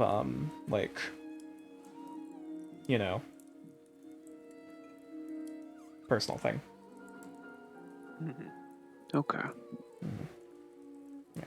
He had a variety of other old historical pieces like this, and old statues and urns and other things. Mostly knickknacks, though of course there's probably plenty of historical precedents if any of the archivists, or any of the Arcanists Guild got their hands on them. Though of course there's only so much extent they have in the Elven territories, but I've managed to pay what I had out of what personal allowance I could, earn for myself. And, this was one of the cheaper pieces he had. Well, for your own sake, maybe you should do some research on this Thostad person. I'm curious how they have this information to begin with. I'm also somewhat curious on looking into the Baywarren fellow and if there's any other pieces he has, or they have, pardon. Not binary, I believe. Is the door even open? It is closed. No. It is definitely closed. It's locked. I could look into Baywarren and what happened to the family, and if there's any more pieces in their collection that they don't realize the significance of, or if there's any other future business that we might have with them, as much as the family he's married to, that I saw a bit of a brief glimpse of. But unfortunately, when it comes to artifacts and records like this, beggars can't be choosers. Right. Well, if you find anything else out, let me and myself alone Of course. know what's going on. But for Um, now, we should probably go eat. We have to yes, go throw a axolotl person at a group horde of druids soon. What? Don't worry about it. Alright. Figure of speech. Honestly, that's one of the less weird things I've heard since I've... Oh god, it's only been a few days. Oh, you'll catch up quick. There's more. He still has yet to learn about Gal's friend. And on that Boy. note, as the rest of the party moves their separate ways, most of which heading down for breakfast in the morning to Wait, I actually prepare have for a the coming question day. before we end up. Make it quick. Did I ever get the sword back? Which sword? The short sword. Did you give that to someone? No, so I got it, but then I sent it back to get fixed. Not yet. Okay. Alright. And on that note, as the party begins to go about their separate ways, some of which going for breakfast and preparing for the day to come, others coming to terms with the occurrences of last night and this morning, I'm afraid that's where we're going to have to end our session for tonight of Legends of Nordera Striking Cold Iron. Houses and himbos. Oh yeah. Yay! Hey, cool. I realized something. Hmm. What So, did you learn? I was looking through Tasha's today, Mhm. and you didn't even need to get that scroll for Booming Blade. Son of a bitch. Because in Tasha's wizards get an ability to where after a long rest they can swap out one of their cantrips. Oh, that's cool as hell. But I didn't take the optional. Yeah. I didn't take the Tasha stuff, so Oh, you didn't? nah, I didn't really know about that. So, oopsie poopsie. Hold up. Let I me. forget if it's an optional thing that you can choose like one ability or the other, like with the ranger Or stuff. it was just additional. Yeah. It's additional for It's additional? for wizard. Oh, so yeah, then you just have that. I'm gonna have to read my Tashas. Mm-hmm. Yeah, because you have all of It the. is You were using Tasha's rules, so. cantrip formulas. You have scribed a set of arcane formulas in your spellbook that you can use to formulate a cantrip in your mind. Whenever you finish a long rest and consult those formulas in your spellbook, you can replace one wizard cantrip you know with another cantrip from the wizard spell list. This is a 3rd level wizard feature. That's really cool. Nice. All right. But yeah, I'll have to so keep that in mind. yeah, turns out the realm of dream might be a bit more pervasive than people initially thought. Not an explosion, not my problem. Nah, fair. But yeah, for those who are interested in talking more about this or other D&D things in general, might I recommend you the Discord, of which there's a link to in the About section of the Twitch channel below. There's also a YouTube channel, youtube.com/natureclaws, of which the VODs and the highlights go up periodically. We actually just got up a highlight of the one of the Planet Zoo weekend gaming streams, which was interesting. How is it that all of the Planet Zoo streams are really fucking weird? I mean, hey, otherwise it's just kind of chill and vibing and just doing not super intense stuff, so it just kind of lets the mind wander, I suppose. But anyway, I stream on Mondays, Wednesdays, and Fridays for D&D, all concurrently within the same fantasy world of Nordareth, my homebrew fantasy world of my own making. On the weekends, we also have the variety gaming streams, of which, if I am capable and willing, I just stream whatever the fuck I want, because, why the hell not? Currently, we're playing a lot of Genshin, at least on one of the days, because we gotta save up, we gotta build up for when our snack daddy, Baiju, ends up becoming a thing. Within the next 23 days, the current Sumeru event ends, which will mean you will no longer be able to get your free Dendro character. Oh wait, we can get a free Dendro character? What? Yep, you get if there's an event that makes it so you can get a free Dendro character, so you might want to speed through the story as fast as possible. Ah, shit. Yeah, I don't know. I don't know how easily I'm gonna be able to do that by then, because you have to get to the Sumeru content, I presume. Yes, I don't know if you can. Shit. You might be able to bypass Inazuma. I don't know. Yeah, I don't think I'm gonna be able to get there that quickly. So I am like only a tenth of the way through Inazuma stuff, and I'm able to get to the Sumeru stuff right now. A Oh, lot of the Sumeru stuff. Oh, cool. So then you need to just speed through Mondstadt and Liyue. okay. Yes, and the Chasm. Which that still might take a yeah. bit, but Not with help.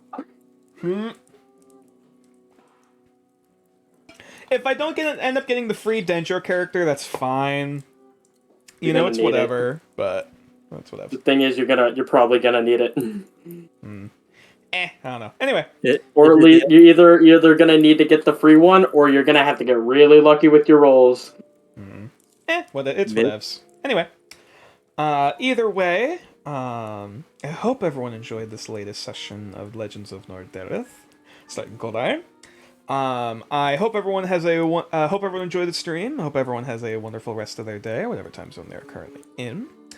I hope that everyone has a good rest of their week. And I suppose we'll see you guys next time. Let's see who we're gonna raid. Who is online for us to raid? Who is available? Brett is streaming his new one of his new I think the first episode of his new D&D campaign. Ooh, we could do that. I have tapped into occasionally to some of his D&D stuff, and he's great. He's a wonderful DM. I know that for certain. Okay, I'm kind of back. Welcome back. We're just finishing. We're just wrapping up the stream and seeing. We could go raid Brett, maybe. Go show him a good good old fashioned welcome. Ofen Elrin is playing League of Legends until he streams D&D later for 7 viewers. Olfen. What was it? They're OPHAN underscore AI. Ofan Arian? Yes. Ofan Arian? If Alright. I may make a suggestion, a personal friend of mine by the name of Hellhounds20 is currently playing Gartic Phone with a few VTuber friends. Ooh, that's also a good option. And they currently have less people currently right now. Yeah, sure, we can go follow them. We can go show them a wonderful time. We can always rate the other D&D person another time. Alrighty, let me grab the things. Ian, you're a walking security breach. What the fuck? Nah. Me? Yes, you! What do you mean? What do you mean, what do I mean? I don't. I'm honestly.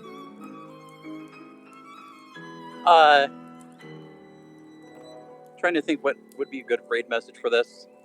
Good question. There's a lot of dream stuff that happened. Also, Renegade Gamer, hope you have dreams good came true. weekends. Man, I don't even know what you're talking about, honestly. Sweet dreams are made of these.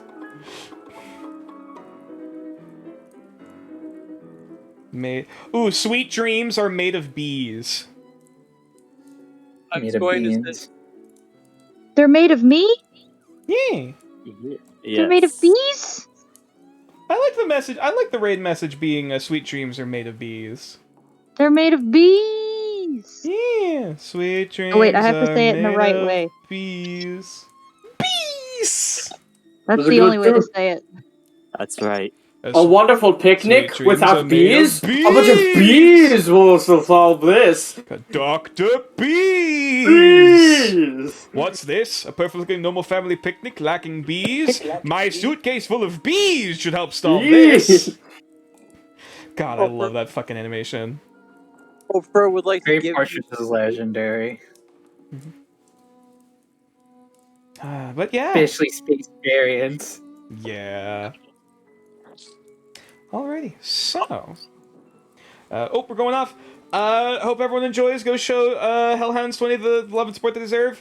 See you guys later. Bye, guys! What is love and support?